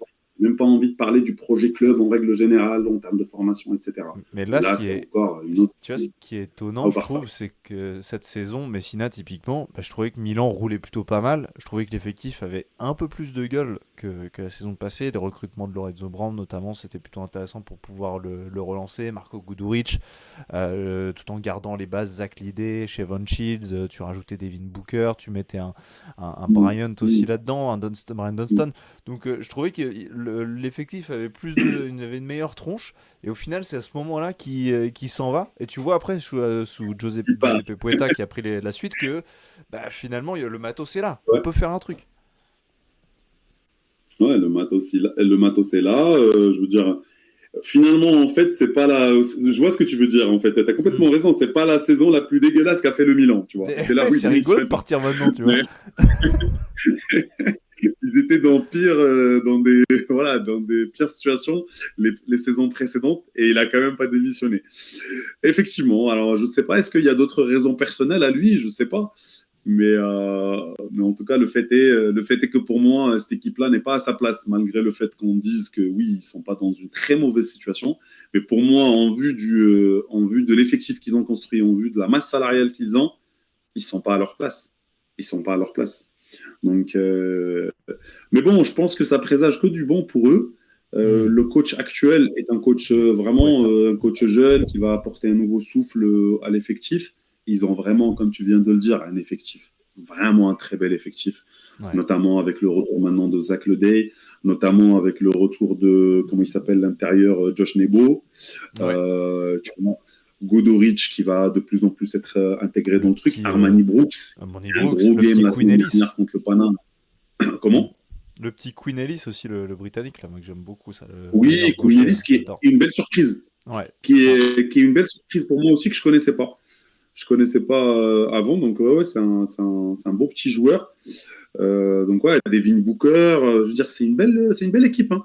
C'est Shevon Shield, c'est Leonardo Bolmaro avec sa folie, mais avec sa dimension athlétique aussi. C'est vraiment un bel effectif. Et je pense que ça présage que du bon. Maintenant, pour le reste des équipes, si je parle notamment du Barça, alors moi, on va pas me l'enlever de la tête. Encore une fois, pour moi, le problème, il est plus haut. Le problème, il s'appelle Jean-Charles Navarro. Et il est là-dedans, le problème. Juan Carlos. Dans cette équipe-là, à qui on laisse construire un effectif pourri depuis des années maintenant, vraiment, il va falloir qu'on m'explique pourquoi il n'y a personne. Alors, c'est une légende. Hein. C'est une légende en tant que joueur. C'est une légende du Barça. On ne va pas lui enlever. Ça, on ne va pas lui enlever. Mais ça nous a fait mal avec l'équipe de France. Oui, l'équipe de France s'en rappelle. C'est pas parce que tu étais une légende en tant que joueur que tu es obligé d'être un bon directeur sportif ou un bon general manager. Non, je suis désolé. Ça, c'est une vraie légende. Ça, ça c'est faux. Ça fait des années que tu enchaînes. Qui se casse la gueule. L'effectif, il ressemble à rien. Je suis désolé, il ressemble à rien. Il n'est pas équilibré. Il y a aucun équilibre, même sur le moyen long terme. Tu n'as aucun jeune qui est en train d'émerger. Tu n'as rien. Je suis désolé, tu as des backups qui sont de plus en plus vieux. Tu as des joueurs dans le 5 qui sont de plus en plus vieux. Enfin, on va où? Alors oui, ça tient. Pour l'instant, ça tient. Peut-être même que ça va faire quelque chose cette saison. C'est sûr, ça ne veut pas dire que ton projet, il est clair. Mais ça ne veut pas dire que... Parce que pour moi, un projet, c'est un projet qui, OK, tu as du court terme, mais tu prépares aussi le moyen, le long terme. Là, aujourd'hui, même le court terme, mis à part un gros coup de chance, je ne le vois pas. Donc voilà, je trouve que c'est un club qui travaille très mal en termes de construction d'effectifs et oui, le coach Penaroya n'avait pas... je pense qu'il n'avait pas cette prestance. Il a perdu un peu il a perdu la main sur son effectif. On le voit à travers quelques comportements de joueurs. Pour avoir assisté à plusieurs matchs là-bas sur place et étant très proche du truc, je voyais un peu le comportement des joueurs. Honnêtement, c'est compliqué des fois. Les mecs, limite, ils ne l'écoutent même pas. À l'inverse, j'ai vu l'Olympiakos et même les derniers matchs de Xavi Pascual où tu vois un peu la relation coach-joueur qui est complètement différente. tu sens, voilà, même si personnellement, j'ai pas joué au niveau professionnel, mais en ayant joué au niveau national, on connaît un peu l'ambiance des vestiaires et on sait un petit peu et on sait reconnaître un petit peu le regard des joueurs envers leur coach. Bien Et sûr. qu'est-ce que tu vois, un joueur qui respecte son coach et un joueur qui ne respecte pas son coach. Et là, clairement, tu avais des joueurs qui ne respectaient plus leur coach. Ouais, bien Et sûr. je pense que c'est là le bénéfice que va en tirer le Barça à partir de l'arrivée de Xavi Pascual. Maintenant, ça va pas tenir longtemps. Il va falloir tout de suite faire quelque chose en fin de saison, au milieu de saison, j'en sais rien, pour construire un effectif meilleur et avoir un projet meilleur. Voilà, sur le Barça, comme vous l'avez vu, il est bien chaud. Ça, Moi, après, quand je me lance, après, je m'arrête plus, désolé. Non, ça régale. C'est fou, ça régale hein, pour ça. Il y a Incroyable. qui comme coach? Alors attends, si on peut faire le tour. Donc on a parlé de Messina, on a parlé de Penaroya, On a parlé de Bradovic. on a parlé de Bradovic. Doko Koskov, du coup, à l'instant. Et en C'est qui fait, il y en a un. Le cinquième m'échappe, je sais pas pourquoi. Je crois pas qu'il y a de cinquième. Hein. Je crois qu'il y en avait 5. Parce qu'à un moment donné, on a parlé de Attache ou Katash, je sais plus. Ouais, Odette Katash. Ouais, du côté voilà, du qui Maccabi. devait être Odette Katash, pardon, qui devait être viré, mais finalement il a gardé sa place et voilà. Sféropoulos. C'est vrai, j'avais oublié. Bah oui, on est bête. Ouais, Sféropoulos du côté de l'Étoile Rouge. Ah oui, ah bah oui, ça, c'est arrivé du côté d'Étoile Rouge, bah oui. Putain, je les ai appelés, comment j'ai fait pour l'oublier? Ah ouais, merde. Alors, c'était le gros truc en plus du début de saison. Oui, putain. Avec cette arrivée pour le remplacer de Sasa Obradovic, le retour de la légende, et derrière il se métamorphose et ça devient une très belle équipe qui fait qui redescend. Mais c'est Sféropoulos typiquement aussi, c'est un bon exemple. Oui, mais pour le coup, ce changement-là me paraît un peu bizarre parce que moi, personnellement, j'aurais changé en fin de saison dernière. Parce que je trouvais que déjà Sféropoulos il arrivait à une fin d'histoire. Je vais garder mon avis sur une autre équipe, l'équipe amie de Zvezda qui est à Athènes, mais pour moi ils sont dans le même cas. On arrive un peu à une fin d'histoire. Avec Barzokas, tu veux dire? Ah voilà, je pense qu'on arrive un peu à je pense aussi. Voilà. Et je pense que Sféropoulos, il aurait dû quitter le navire en fin d'année dernière et ils auraient pu construire tout de suite quelque chose de plus solide tout de suite avec Sacha. Avec Obradovic. Parce que le choix d'Obradovic, il est très bon par contre. Ah oui, le choix d'Obradovic, il est très bon. Je pense que c'est un choix qui est logique. Je pense qu'il y a un choix qui est logique. Cette équipe de Zvezda, j'ai un sentiment mitigé. J'ai un sentiment mitigé dans leur travail au niveau du board. Parce que des fois, tu as l'impression qu'ils empilent les joueurs pour les empiler. Moi, j'appelle ça un peu une armée mexicaine, un peu comme leurs amis d'Athènes, encore une fois. Tu as l'impression qu'ils empilent les joueurs sans aucune réflexion. Mais mine de rien, ils travaillent bien dans le sens où ils vont quand même aller chercher des joueurs de qualité et des joueurs qui ont du potentiel. Ça, déjà, c'est bien. Maintenant, je pense que travailler avec Sacha cet été aurait pu peut-être cadrer un peu plus leurs besoins et la construction de l'effectif. Tu vois, on sentait un petit peu que ça tapait un peu dans tous les sens. Je suis d'accord. Là, il reprend le bateau un peu tendant. Là, d'ailleurs, et là, il en paye un peu les pots cassés. Il y avait l'effervescence quand il arrivait, mais effectivement, là, du coup, tu te retrouves avec l'effectif tel quel, comme il a été construit cet été, quoi. Mais pour le coup, je suis assez d'accord avec toi sur l'Olympiakos, si on est sur la valse des coachs, mais un Barzokas. On en parlait d'ailleurs, j'en parlais avec Benoît d'Olympiakos FR que je salue, qui était venu dans une des émissions Final Four, qui me disait, mais ouais, effectivement, c'est peut-être la dernière chance aujourd'hui d'un Barzokas, tu vois. Bah honnêtement, dernière chance, vous êtes gentil. Parce que moi, la dernière chance, je lui aurais donné déjà l'année dernière. Je suis d'accord. Avec un effectif comme ça, normalement, tu l'as dit tout à l'heure, c'est un effectif qui est taillé pour le Final Four. T'as tellement de talent à tous les postes. T'as tous les postes qui sont doublés. Tu peux faire une Euroleague rien qu'à l'entraînement entre vous. Je suis désolé, mais bah oui, ok, on va me dire que Fall est blessé. Oui, mais ok, mais l'année dernière il n'était pas blessé. Hein. Il était là. L'année dernière, L'année dernière, t'avais 3 postes 5 de très haut niveau tout de suite. Ouais, c'est sûr. Puis tous les postes étaient doublés. Là, là, ils ont pris qui encore une fois? Monteol. Hein? Non, meneur. Montemoris. Ouais. Montemoris, pardon. Voilà, et Dontaol, le poste 5, je veux dire, je suis désolé les gars, mais ils ont un sacré effectif. Et moi, Barzokas, ça fait des années que je vois que ça stagne. Je vois que ça stagne. Donc ouais, on verra. Oui, tu as raison, en quelque sorte. On peut toujours donner une dernière chance, voir cette saison-là. Voir cette saison-là ce que ça va faire. En tout cas, il a le matos pour. Comme l'étoile rouge d'ailleurs. Hein. Comme Ouais, l'étoile de rouge, ouf. il a le matos aussi. Hein. Je suis d'accord. Raphaël qui nous dit, ouais, Loli, meilleure équipe de Rolex sur les 5 dernières années, mais seule équipe parmi les grands clubs à ne pas avoir fini champion. Ouais, c'est très très vrai. Ouais, c'est ça. Constat C'est toujours. implacable. Ouais, tu fais toujours des grosses prestations en saison régulière et puis dès qu'on arrive au Final Four parce que c'est là où ça se joue. Alors après, je peux toujours. Moi, je juge nos amis de la team Euroleague France, ils savent très bien comment je juge jamais sur le résultat final, d'accord? Par Ouais. contre, sur une aussi longue durée, je suis obligé à un moment donné de te juger aussi sur le résultat final. Ouais. C'est-à-dire que oui, chaque année, le Final Four, c'est compliqué et il y en a qu'un qui gagne. Mais si, au bout de 5 ans, c'est jamais toi, bah, excuse-moi, c'est qu'il y a un problème Se aussi. poser des questions, ouais, voilà, mais voilà, moi je suis de cet avis-là aussi. Hein. Faut se poser quelques questions. Ah, Mais ouais, il y a un moment où les résultats, je suis désolé, c'est la finalité d'une saison, ça reste ça, tu vois, c'est comment tu gagnes ça. Et l'an dernier, tu te fais out-coacher par Spanolis, quoi, au Final Four. l'année dernière, tu te fais out-coacher par Spanolis. L'année d'avant, tu te fais out-coacher par qui par Saras, Ouais, en ça demi rase. contre le Fener. Mm. Saras venait d'arriver, en plus, c'était même pas son effectif. Non, c'était pas par Saras, par le Real, excuse-moi. C'est Ah oui, ça, merde, oui. pardon, ok, Le non, Pana j'ai tape le confondu Fener en aussi. demi, mais le Real tape, euh, tape Loli dans l'autre demi. T'as Du raison. coup, c'était le coach, c'était celui qui a repris l'équipe nationale maintenant. Donc, c'est lui qui était venu après Pablo Lasso, qui s'appelle.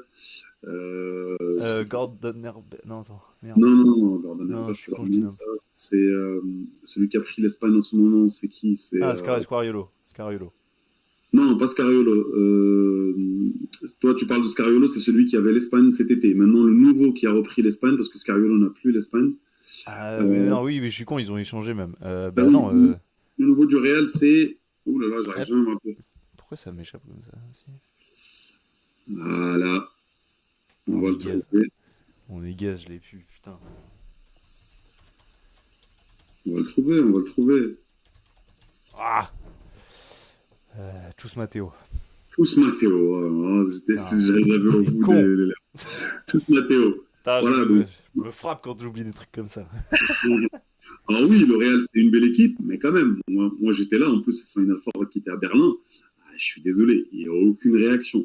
Aucune réaction. Aucune réaction. Il a refait toujours les mêmes erreurs et les mêmes erreurs, et Chus Matteo attaquait toujours, visait toujours les mêmes faiblesses, et lui, il n'y a eu aucune adaptation de sa part de Barzokas, et il s'est fait bouffer. Il s'est fait bouffer. Un match, d'ailleurs, que je me rappelle, c'était un cauchemar pour Mousfal. Hein. Ouais, pour Mustapha Fall, ouais. C'était un cauchemar pour lui et le Real n'a fait que l'attaquer, que l'attaquer, que l'attaquer. Et Bartzekas n'a fait aucune réaction. Bref, on va pas revenir sur tout ça, mais juste pour dire que voilà, pour moi, le move de Zvezda était plutôt logique.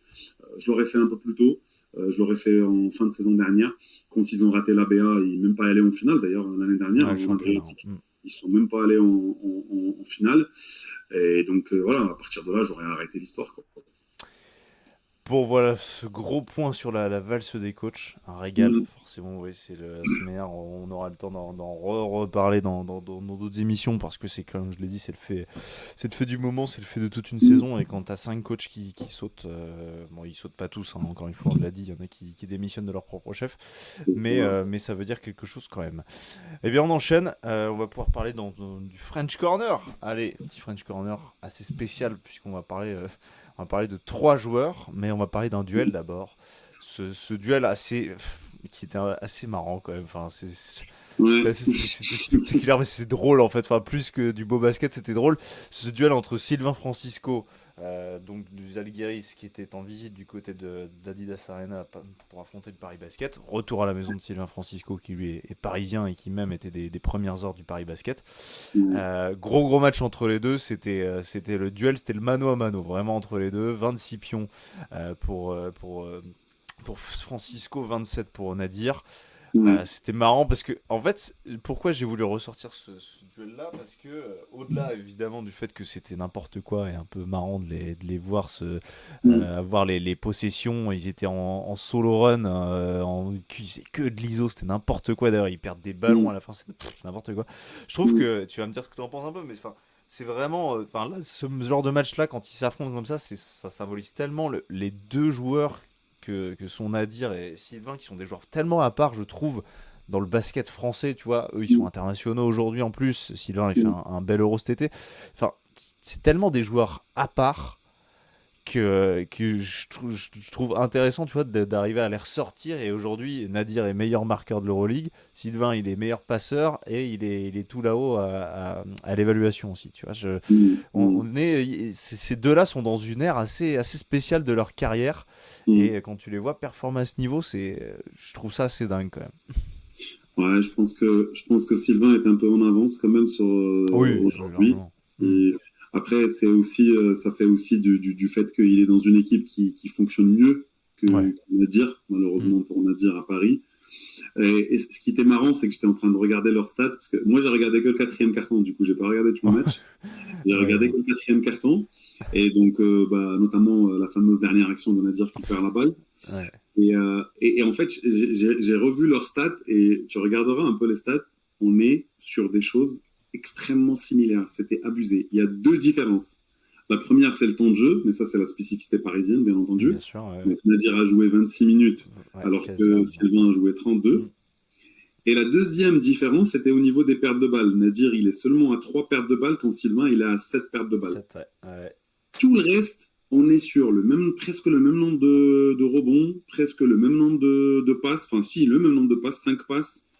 Tu vois, c'est les nombres de points, etc.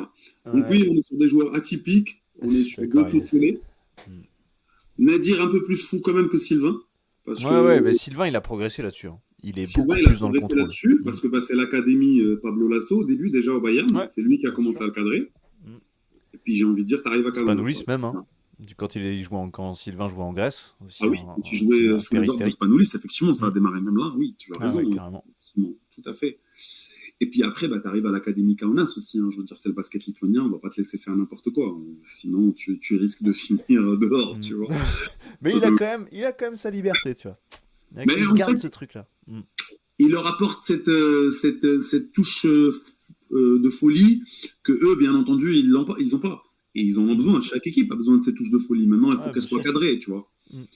Et lui, il a réussi à passer ce step. Moi, c'est là où je le trouve extraordinaire. C'est comment un joueur aussi fou comme ça arriver à avoir cette humilité, à bien maintenant écouter, etc. et améliorer son jeu dans ce sens-là. C'est en général, les joueurs qui sont comme ça, ils ont un certain ego où tu peux pas leur dire. Lui, il a eu cette humilité de se dire non, attends, je vais travailler cet aspect-là de mon jeu qui est très compliqué, mine de rien. On parle pas du dribble, du shoot ou de la passe ou je sais pas quoi. On parle vraiment d'un travail sur soi-même.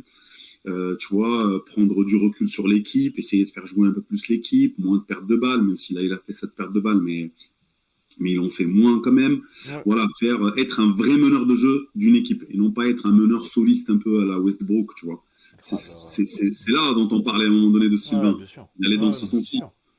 C'est sûr. Puis même quand tu voyais le joueur que c'était quand il est revenu en France après son passage aux États-Unis, notamment quand il est au Paris Basket, mais quand il est à Rouen aussi, quand il a les clés du camion, c'est basket champagne. Hein. Il est vraiment. C'était Denis Choulet notamment qui était à Rouen, il lui filait les clés. Vas-y mon garçon, fonce mon gars. Puis, mais non, mais c'est beau de voir l'évolution de ces deux gars-là et de voir ces deux profils. Atypique performer à ce niveau-là, et ça fait plaisir aussi, je trouve, d'avoir ça aussi dans le réservoir de l'équipe de France aussi, tu vois. Il manquait un peu de ça, je pense.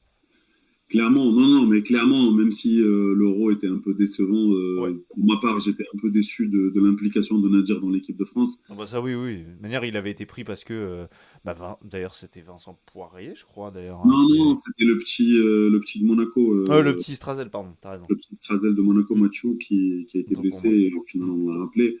Moi, je suis un peu déçu, même si je comprends l'aspect aussi athlétique, etc. Tu peux pas partir non plus avec 3 meneurs de petite taille. Mais je trouve qu'à partir du moment où il était là, on aurait pu l'impliquer un peu plus, surtout qu'on galérait un peu au shoot et qu'on a là un shooter efficace. Mais ouais, c'est un fou, mais qui reste quand même assez... et puis qui s'améliore, et je pense qu'il le sait. Il sait qu'il doit être moins fou, et on le voit. Et on le voit aussi son jeu, mais putain, encore une fois, j'ai le souvenir de son 3 points dans le corner, là. Ah, Très pertinent. son step back de con, là. Le step back, c'est même pas un step back, là, c'est une course C'est, back. il Mais marche. Il marche, le mec. C'est n'importe quoi, c'est plus du basket. Il se ouais. décale, là, ça n'a aucun sens, maintenant. Mais c'est extraordinaire pour l'équipe de France d'avoir d'avoir du talent comme ça. Maintenant, j'espère que pour l'équipe de France, ils vont réussir un peu à cadrer tout ça et à en sortir quelque chose, tu sais. Parce que du Je suis matos d'accord. encore, il y en a. Je suis d'accord, je suis d'accord. Faut polir encore ces mecs-là, mais j'ai hâte aussi que un Sylvain prenne peut-être encore plus d'ampleur. Mm. Voilà, sur Francisco Ifi, ce duel de feu follet, remporté donc par les Zalgiris 108-105. Voilà. Dans ce French Corner, on a aussi envie de parler d'un retour qui nous a régalé, enfin moi qui m'a fait plaisir en tout cas. C'est le retour de Vincent Poirier, qui a joué une petite dizaine de minutes sur le parquet du coup de Valence, victoire de C'est ça. Valence, mais ça fait plaisir quand même de revoir un Vincent Poirier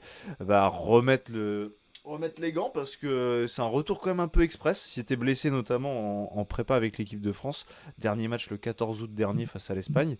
Et Mm. derrière, on avait annoncé 4 à 6 mois d'absence Mm. sur ce genre ce type de blessure. J'ai oublié un petit peu le type de blessure par contre, ça m'a un peu échappé. Je sais pas s'il avait été touché, si c'était tibia ou genou. Je crois que c'était le genou, si je dis pas de bêtises, c'était le genou.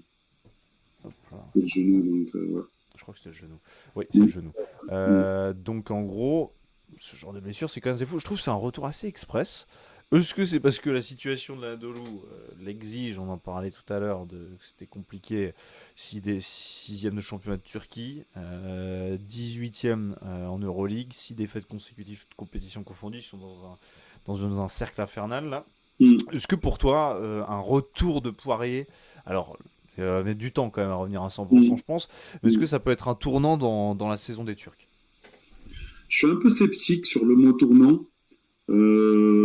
Alors déjà, faut dire la vérité, c'est que Vincent va apporter énormément à l'effet, ça c'est sûr et certain. Parce On est que. sur un poste 5 Hmm. dans lequel il galère. Il y Ouais, a ça le a manqué, hein. petit, comment il s'appelle, là, le français Brice Dessert, Brise dessert, ouais. voilà, qui commençait à se montrer de plus en plus. Ils se sont complètement loupés dans Jones, je crois, l'autre intérieur qu'ils avaient Ouais, Kai recruté. Jones qui venait de la NBA, ouais. Le bondissant. Là, je pense qu'ils se sont loupés clairement. C'est pas ce qu'il leur faut. Et en tout cas, le Ouais. mec, il arrive, pour l'instant, en tout cas, il n'arrive pas à s'adapter. Hmm. Pour parler de Vincent spécifiquement, clairement, il va avoir un gros rôle à jouer et tout le monde l'attend là-dessus. Maintenant, il ne faut pas oublier que les années où Vincent a performé, c'est quand il était en tant que backup d'un gros joueur qui s'appelle Tavares au Real Ouais, Madrid, au dans Real une Madrid. grosse machine. Mhm. Mais il a énormément performé. C'est-à-dire que le mec, c'était un backup. Tout le monde en rêvait d'avoir dans son équipe, tu vois. Ouais, c'est clair. Maintenant, il faut que les gens aussi, il faut qu'on comprenne que c'est pas la même chose que d'être un backup de quelqu'un que d'être complètement entre parenthèses, le mal alpha ou le joueur attendu, tu vois. Bah d'ailleurs, lui a dû se méprendre un peu parce que lui, c'était son objectif, tu vois. Pourquoi il part du Real aussi, c'est parce que effectivement, il était dans Oui, l'ombre de Tavares pendant des années, qui se disait bon bah, je performe en fait, je sais que je peux performer et que je suis un bon joueur de Euroleague, je suis international français, je suis un joueur important de l'équipe de France aussi. Ça veut dire qu'à un moment, il s'est dit, je peux avoir cette place de poste 5 titulaire. moi, je suis complètement d'accord avec lui, avec toi, et je comprends aussi son envie de se dire, bah, moi, j'ai envie de sortir de l'ombre de Tavares, et j'ai envie Mm. de montrer que je suis capable de prendre une équipe sur mon dos et de la faire, tu vois, et d'être vraiment même s'il il aura jamais les clés de l'équipe, hein. Là, il Non. faut pas se leurrer, ça Mm. sera toujours Shane Larkin. Par contre, voilà, être le meneur titulaire de l'équipe, le pivot titulaire de l'équipe qui va gagner quelque chose, d'accord? Effectivement, la saison dernière, bah, ils ont raté et ils sont allés en match 5 contre le Ouais. Pana. C'est pas Mm. n'importe qui non plus le Ils nous ont fait Pana, mais vaciller, je hein. rappelle, Mm. c'était un Pana sans Mathias. Ouais, Ok, aussi. Pas C'est qui vrai. bricolait au poste T'as 5. raison. Ni Kenneth Farid, ni personne, hein. Donc Quel Farid. voilà. Et si, il y avait le Turc Ouais, il y machin, avait Yurtseven. c'est vrai, mais c'était pas non plus. Voilà. Donc, oui, mais. Et c'est aussi une chose de vouloir toi-même te dire, vas-y, moi je vais montrer et d'y arriver. Donc, c'est pour ça que je te dis, moi, je pense qu'il a dans le. Comment dire en termes de matos technique, tu vois, dans le machin, là, il a ce qu'il faut. Il a ce qu'il faut dans la valise pour Mm. réussir et être dans le magasin et être un vrai poste 5 d'une belle équipe. Maintenant, ça va jouer aussi là-dedans, mentalement. C'est comment tu vas réagir par rapport à toute cette responsabilité-là. moi j'ai lu cet été aussi, comme quoi même au niveau du board et au niveau des recrutements, on l'avait impliqué, notamment Azaya Cordinier. Ouais, bah Visiblement, oui, c'est lui qui a fait le forcing pour avoir Cordinier. bien sûr. Il y a eu des changements de coach et tu peux pas me dire qu'il n'a pas eu son mot à dire. Parce que forcément, si tu as été impliqué dans des recrutements et qu'on te fait confiance et qu'on te recrute en tant tu vois, que cadre de l'équipe, c'est qu'on l'a un peu écouté. Donc tout ça met la pression aussi, tu vois. Ouais, Donc bien on sûr. verra. On verra, mais en tout cas, techniquement et dans le jeu et dans sa capacité athlétique, etc., Mm. bien sûr. Bien Et sûr, ça va il a faire tout. du bien. Ouais, vraiment, ça va faire du bien cette équipe parce que il pianote en fait sur ce poste 5, tu le disais depuis le début. En fait, c'est Roland Smith et Erkan Osmani qui se relaient sur ce poste 5. C'est-à-dire, c'est plutôt un Mm. Osmani, mais ces deux gars-là sont Mm. des joueurs qui sont, oui, du mal et des bagarreurs, rebonds, etc. C'est des mecs C'est vrai c'est 5. des besogneurs, mais c'est pas du tout, voilà, c'est pas du tout des vrais 5 qui vont rouler, qui vont t'apporter notamment cette présence sur les pick and roll. C'est des mecs en plus qui s'échappent beaucoup, qui viennent beaucoup au large pour apporter du danger à 3 points notamment. Donc clairement, il te manquait un peu de ça. Et un Brice Dessert, forcément, on n'avait pas lui demander des responsabilités tant. C'est sa première Bah saison en non, Euroleague. Et d'ailleurs, il fait des très bonnes choses, je trouve, quand même, pour une exactement. première saison en Euroleague. C'est quand même plutôt pas mal. Il y a encore du réservoir. Mais c'est vrai que là, Vincent, je pense qu'il y a une carte à jouer aussi pour lui pour pouvoir ramener un peu cette équipe là où elle doit être, ou en tout cas pas là où elle est actuellement, quoi, parce que clairement Bah, elle fait flipper bah, là. battu en championnat ce week-end dans un duel Encore en mode Euroleague par le Fener. face au Fener, ouais. En prolongation, yes. Voilà, Vincent, il a quand même joué 27 minutes, je crois. Ouais. Mm. Donc ouais, le temps de jeu commence à revenir. Je pense qu'il va retrouver le rythme petit à petit. Il faut pas s'attendre après plusieurs mois d'absence qu'il soit tout de suite machin. Il faut attendre plutôt 2026. Il va pas être tout de suite efficace et opérationnel. Hein. Il va falloir un peu de temps pour retrouver le rythme. Le rythme de match n'est pas le même que les entraînements. Donc C'est clair. Et là, ouais, je je passe. regarde en même temps parce que au moment où l'on parle, il y a une double week qui s'est lancée en ce 16 décembre. Et là, donc on a Eh dit oui. tout à l'heure, le Maccabi s'est imposé face à Dubaï sur le parquet de Dubaï. Et 60 partout pour l'instant entre le Pana et le Fener. Je sais, toi, tu as le match sous les yeux peut-être. Mais, Alors moi, j'ai le match sous les yeux et on est à 66-62 pour le Panin pour l'instant. Il reste très 5 bien. minutes du quatrième quart-temps. Ok, ok, let's go. Ok, très beau match Mm. en tout cas Ah oui, qui se très très dessine. bon match. C'est parti aussi entre l'Hapoel Tel Aviv et Étoile Rouge. Et Ça, entre c'est l'Olympiakos et Valence, ça c'est intéressant. On va voir si Valence peut aller choper une victoire au stade de la paix et de l'amitié à Athènes. ça, c'est Attention. un gros game, ça. Du Ça, c'est un chouchou. beau game Du à chouchou, regarder. ouais. Ouais. Allez se brancher là-dessus juste après cette émission. D'ailleurs, Et on là, n'est pas loin de la fin, les amis, forcément, pour voilà. éviter de Mm. vous tenir toute la soirée. On est des blablateurs. On a bien parlé là, mon Saad, hein. Ça, c'est. Ah, moi, je vous avais prévenu. Je vous ai dit que je suis pas trop. Désolé.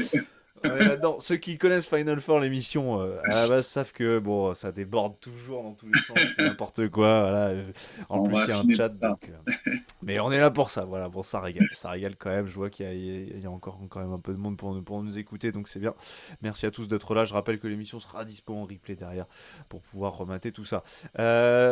La petite performance sous les radars, ça, ceux qui sont des anciens de l'émission Final Four connaissent cette petite rubrique où je prenais toujours un facteur X ou des facteurs X d'une équipe, d'une performance individuelle qu'on avait passé un peu sous les radars, qu'on n'avait pas forcément mentionné, et finalement qui rendent fier service à l'équipe avec pas mal un côté un peu facteur X. Et moi, je voulais m'attarder un peu sur cette paire d'intérieur que j'aime beaucoup et qui avait fait beaucoup de bien l'an dernier, notamment pour le Fener, pour que le Fener s'empare du titre. C'est la paire Nicolo Melli, Kem Birch. C'est Mm. les deux cols bleus un peu du Fener. Et je voulais en parler parce qu'ils ont fait une belle perf, notamment face à Monaco dans cette victoire du Fener. C'est intéressant parce que il y a effectivement un manque au Fener à ce poste 5. Hein. Saad, tu m'en touches un mot. Tout à Et fait. ces deux-là, ils remplissent ce rôle un peu d'intérieur, mais dans des rôles assez différents quand même. Et ça, je trouve que c'est un peu c'est la richesse de ce Fener, malgré effectivement ce manque d'un véritable poste 5. Ouais, c'est clair, tu as tout dit là-dedans. C'est-à-dire que effectivement, le Fener, on highlight le fait que depuis maintenant quelques années, depuis au moins 2 3 ans, hein, Hmm. on fait sortir un peu la faiblesse du Fener qui est au poste 5.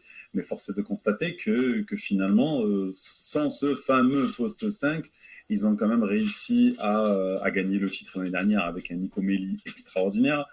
Et cette saison, bah, je vois aussi que ça commence à. Donc, on en a parlé au début. On me disait que les équipes de Saras avaient besoin de temps pour retrouver cet aspect collectif. Mais aussi, le fait d'avoir cette paire sur le poste 5 qui est plutôt complémentaire, comme tu viens de le dire. Techniquement, il y en a un qui est capable de sortir au large, de tirer, de driver, de voir le jeu, des belles Hmm. passes, sortir des belles passes, Ouais, etc. Et un Nico autre qui Melli, est ouais. Moi, sale j'adore. boulot. Voilà, Hmm. Nico Melli. Et l'autre, Birch, qui est plutôt dans le sale boulot. Bah, ça fait que c'est en fait, ça, comment dire, ça cache un peu ce manque de gros poste 5 comme peut avoir d'autres équipes à ce niveau-là ou des équipes qui aspirent au Final Four. C'est clair que et ce qui est bien en fait, aussi pourquoi aussi moi j'ai bien aimé le fait que tu mettes ça sur le radar parce que ce sont deux joueurs dont les stats, si on regarde juste leur ligne de stats, on va pas dire que ce sont des joueurs Ah, extraordinaires. Tu vois ce que ça je veux c'est dire? clair. Hmm. Ouais. Donc c'est bravo aussi d'avoir ressorti un peu ce duo-là parce que bah voilà, ça highlight Ouais, aussi le fait qu'il n'y a pas que les stats dans la vie. Ce sont deux joueurs qui sont en capacité de produire, d'impacter le game, d'impacter les matchs sans forcément avoir des stats extraordinaires. hmm. Encore que ils Ah, il arrivent est quand même bon. à Là, je regardais déjà derrière. les stats. Là, je les mets. Mais Exactement. Monaco, c'est à Monaco, Cambridge, c'est 15 points. Ouais. Bon, après, il les trouve évidemment sur des petits tirs proches du cercle, etc. Il prend 7 rebonds. Voilà, il y a évidemment ce taf-là. Il prend 5 rebonds offensifs, surtout aussi, tu vois. Il y a aussi vraiment, je parlais de sale boulot. C'est tellement utile, surtout quand tu es dans un moment en plus où le Fener devait absolument revenir. Ils étaient à -17. Mm, Tu as mm, besoin aussi de ce type de joueur aussi pour pouvoir c'est ça. asseoir aussi des révoltes aussi, tu vois. Je pense qu'un Nico Melli aussi, il peut être là-dedans, même si effectivement il s'écarte un peu plus du cercle. Avoir des besogneux comme ça reste un gros atout pour cette équipe du Fener. Non, juste pour finir Euh, sur Nico ouais, Melli, je pense que, désolé Simon, mais juste ah, pour vas-y, finir vas-y. sur Nico Melli, je pense que le fait d'avoir gagné le titre l'année dernière, ça lui a enlevé une pression extraordinaire. On se rappelle. Ouais, ouais. Parce que c'est quand même un joueur qui a bourlingué, mais qui n'a pas gagné beaucoup de titres. Hmm. Tu te Et souviens, je sais pas si tu te souviens de l'image justement quand il gagne le titre, il est sur le banc, il ça, fond en larmes, il y a une émotion qui est dingue. qui est dingue, ouais. Et moi, enfin, en fait, cette année-là, j'ai le sentiment, c'est comme s'il joue encore plus libéré que les années d'avant. Ouais. T'as Hmm. l'impression qu'il a retrouvé limite une force physique, une force Hmm. athlétique. Ouais, ouais. Et l'année dernière, personnellement, l'année dernière, à un moment donné, j'avais des doutes, hein. En saison régulière, je le voyais un Je peu suis vieillissant. d'accord. Puis d'un Traîner un coup, peu la patte, hein. Hmm. en playoff et en Final Four, il a retrouvé de la pêche, quoi. Ouais. Et non, Ah, franchement, ouais, je suis content pour lui. Je suis content pour ouais, lui. il faut avouer qu'un Jadikevicius là-dessus, il sait remettre aussi ses gars dans des dispositions de champion, quoi, on va dire, hein. Parce que tu l'as dit, Ah, à Nico Melli. commence pas à me relancer sur Jack Sikivicius, s'il te plaît, parce que sinon, on est parti pour la soirée là. Ah, je remets un petit C'est le peu le. meilleur! C'est le meilleur! Il y en a un qui est en train Le de m'entendre là. boss! Je dis à lui, c'est le meilleur! Il y a le maillot derrière lui, hein, vous le voyez, on se trompe pas forcément. Maillot au Barça quand il était La joueur. prochaine fois, il y aura un autre. Toujours lui, mais non. Incroyable, il chante. Attends, je suis sûr que t'en as plein dans le Bien placard, sûr. là. Ah, bien Simon, c'est de la passion avant tout. On fait ça pour de la passion, on fait pas ça Évidemment. pour. On est passionné par le basket, passionné par l'Euroleague en premier lieu. Et ouais, donc Grave. la passion, tout ça. Grave, grave. Je regardais un peu là, c'est pour les gens aussi qui puissent checker un peu l'historique d'équipe de Nico Melli, hein. C'est clairement un joueur qui avait notamment roulé sa bosse avec Milan Oui, pendant de nombreuses années c'est ça. et là qui du coup revient un peu sous ses couleurs du Fenerbahçe. C'est un régal de joueur, je trouve, l'italien. Bon, eh bien, on va pouvoir se terminer avec les 5 majeurs. Le 5 majeurs de la semaine. Alors maintenant, du coup, il y en a deux. Du coup, j'ai pas fait de visuel. J'ai envie de faire un visuel, mais là, du coup, j'ai pas fait de visuel. Je me suis dit, D'accord. en voyant le 5 de ça, je me suis dit, bon, on peut en faire deux, en fait. Bon, on va devoir discuter, quoi.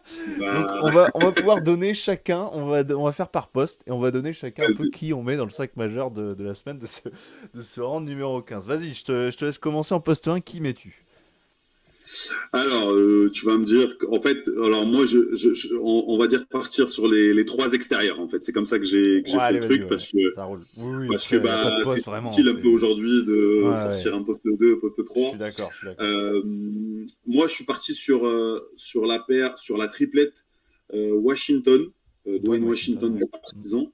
Donc forcément, grosse partie contre l'Étoile Rouge, ça, je pouvais pas le laisser Ouais, passer. THT contre Monaco, oui, contre Monaco avec le Fener. Et yes. Armani Brooks avec donc le Milan, pareil, je pouvais pas laisser passer ça. C'était versus le Pana, gros match aussi. Et voilà. Donc moi, c'est les trois joueurs extérieurs que j'ai dans mon 5 majeur. Eh ben on est presque pareil, Et en vrai, je suis content que tu aies pris Harmony Brooks parce qu'il fait une belle saison à Milan. Ouais. Lui qui est arrivé la saison dernière, c'était un peu c'était un peu ouais, pareil, un pistoleros. Mais j'aime beaucoup le style de joueur, vraiment un vrai arrière shooter. J'aime beaucoup Ouais. ce joueur-là. Et il est en train de prendre la mesure de l'Euroleague, hein, le garçon. Il est en train de bien scorer. Donc on est pas loin 8, on n'est pas loin du même truc. 8 Hein. sur Moi j'ai, 14, hein. t'allais te dire 8 quoi? sur 14 à 3 points contre le Pana. Hein. Oh là là, ouais, non mais c'est un pyromane lui. Hein. Elle Lui est c'est un belle, pyromane. hein. Elle est belle. Je me souviens que l'an dernier, j'avais fait un sous les radars et j'avais parlé d'Harmony Brooks en disant ouais, les gars, ce mec-là, je pense que ça peut être le big pyromane. Donc en Ouais. vrai, c'est cool de le voir réussir à être régulier aussi et avoir des coups de chaud réguliers au tir. Et là, Ouais. cette année, vraiment, il a vraiment des beaux moments pour cette équipe de Milan. Ouais. Donc ouais, donc je disais on est presque pareil sur les lignes externes. Donc moi j'ai pas pris Harmony Brooks, on parle là mais je l'ai pas pris donc j'ai gardé Dwayne Washington aussi que vous avez à l'écran. THT évidemment, Talan Horton-Tucker pour sa grosse perf, c'est 15 points dans le dernier quart face à Monaco pour renverser le match. Mais j'ai pris Lonnie Walker. Alors je suis pas un grand fan, vraiment pas de Lonnie Walker, j'en ai beaucoup parlé l'an dernier dans les émissions Final Four quand il était aux Žalgiris, je trouvais qu'il avait cassé la dynamique du Žalgiris quand il était arrivé. Notamment casser la saison de Sylvain Francisco. Là, il faut D'accord. avouer qu'au Maccabi, bon, le mec a les clés, donc il est là pour envoyer pour scorer également. 29 points, 9 rebonds. Voilà, ça se mentionnait quand même, je pense, pour le mettre dans ce 5 majeur, même si, ouais, je sais pas ce que tu en penses ça, toi, du joueur. Moi, je suis pas un grand, immense fan de ce joueur. Moi, je trouve que c'est un mec, c'est un peu un chasseur de primes. Je sais pas comment dire, mais c'est un gars, s'il peut se barrer, il se barre direct. Tu vois? Je sais pas. Ouais, non, mais bien sûr, on se rappelle tous de son arrivée aux Žalgiris l'année dernière. Ça avait cassé la dynamique Ah ouais. du Žalgiris qui était sur une bonne dynamique. Ça avait cassé la saison de Sylvain aussi. C'était vraiment un bordel pour Trinkieri à gérer aussi. J'ai pas compris pourquoi ils se sont partis prendre la tête avec un joueur pareil. Maintenant, c'est un joueur qui est super talentueux. C'est un joueur qui est super talentueux individuellement. Il est là, son truc. J'espère, et je pense qu'il fit plus avec le Maccabi dans le système de Katash qui est très libre, qui laisse beaucoup de liberté. Maintenant, pourquoi moi je ne l'ai pas pris dans mon 5 malgré ses stats C'est le match, quoi. La semaine, Ouais. tu vois, versus un Armani Brooks qui te fait ça contre Pana. Je suis d'accord. Ouais, C'est la raison pour laquelle j'ai pris. Mais Walker, oui, je suis d'accord avec toi. Je ne suis pas un très grand fan du joueur. Maintenant, je suis forcé de constater que c'est un joueur avec un talent immense. Et honnêtement, pour scorer, il est facile. Le mec, je suis d'accord. il est facile pour scorer. Qui c'est que tu nous as mis à l'intérieur? Voilà, à l'intérieur, donc moi je suis parti sur un poste 4 avec Clyburn, même si je sais que ça peut être un poste 3 des fois qui peut être décalé poste 4. Mais typiquement, il joue beaucoup sur le poste 4 au Barça. Et puis, Autourou, là je pouvais pas lâcher Autourou. J'ai hésité un peu avec Tyreek Jones, mais la perf de Autourou, elle était très belle. Et dans un match qui n'était pas facile non plus. Attention, Bologne, je crois que c'est leur première défaite à domicile. Ouais, Bologne, c'est chaud cette saison. Hein. Donc, ouais, gros match d'Autourou. Chaud à domicile.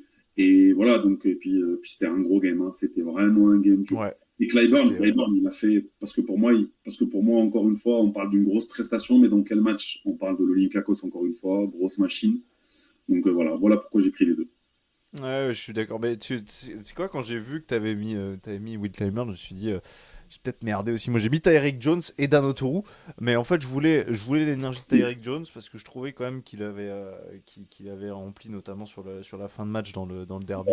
Je le trouve intéressant pour renverser le truc et il a toujours cette énergie-là. Du coup, je voulais le mettre quand même. Et en plus, il a rendu une belle ligne de stats, mais je suis d'accord avec toi, Will Clyburn n'aurait pas été tâche. Mais ouais, Dan Autourou, beau match, 21 points, 10 rebonds dans ce match dont tu parlais face à Bologne. Ouais, 4 pertes de balles en revanche, mais 30 dévals à 9 sur 10 au tir. Clairement, ça se met directement dans ce 5 majeur du round numéro 15. Il y a toujours un 6e homme. Qui est-ce que tu nous as mis sur le banc? Et ben, j'ai mis ma pépite et mon coup de cœur, Cameron Taylor de Valence. Alors, on va me dire que c'est que l'Anadolu en face, etc. Mais moi, c'était plus pour le mettre un peu en valeur suite à sa très belle saison jusqu'ici. Voilà. Donc, une belle ligne de stats contre FS sur une belle victoire, une équipe qui tourne. 20 points, 5 rebonds avec 24 dévals. Voilà, 3 sur 4 à 3 points.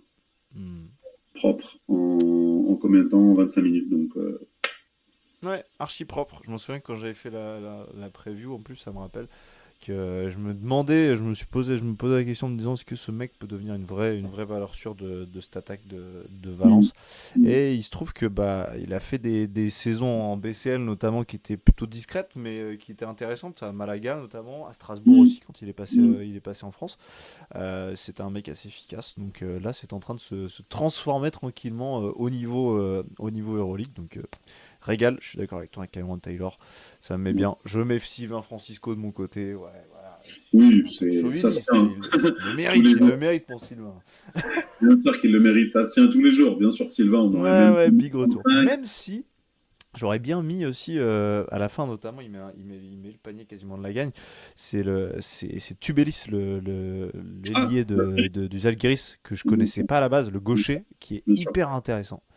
Donc, ancien MVP de la Ligue lituanienne l'année dernière. Voilà, ils sont partis le chercher. C'était l'MVP de la Ligue l'année dernière en saison régulière. Donc, trop bien. Putain, on en avait parlé justement dans la rubrique Sous les radars il y a quelques émissions de ça. Vraiment, je vois que j'ai découvert pour le coup hyper intéressant. Trop bien. En tout cas, je savais pas du tout qu'il avait été MVP de la Ligue lituanienne. Voilà, les gars, de la passion. On sait tout ça. Mais qui c'est qui met. Ouais, dis-moi. Non, j'allais juste dire en fait que pourquoi je fais attention aussi moi à la confrontation. Paris, ils sont un peu en ce moment. Définitivement, c'est compliqué. Ouais. C'est une équipe qui est en galère. Mais à domicile, c'est toujours chiant.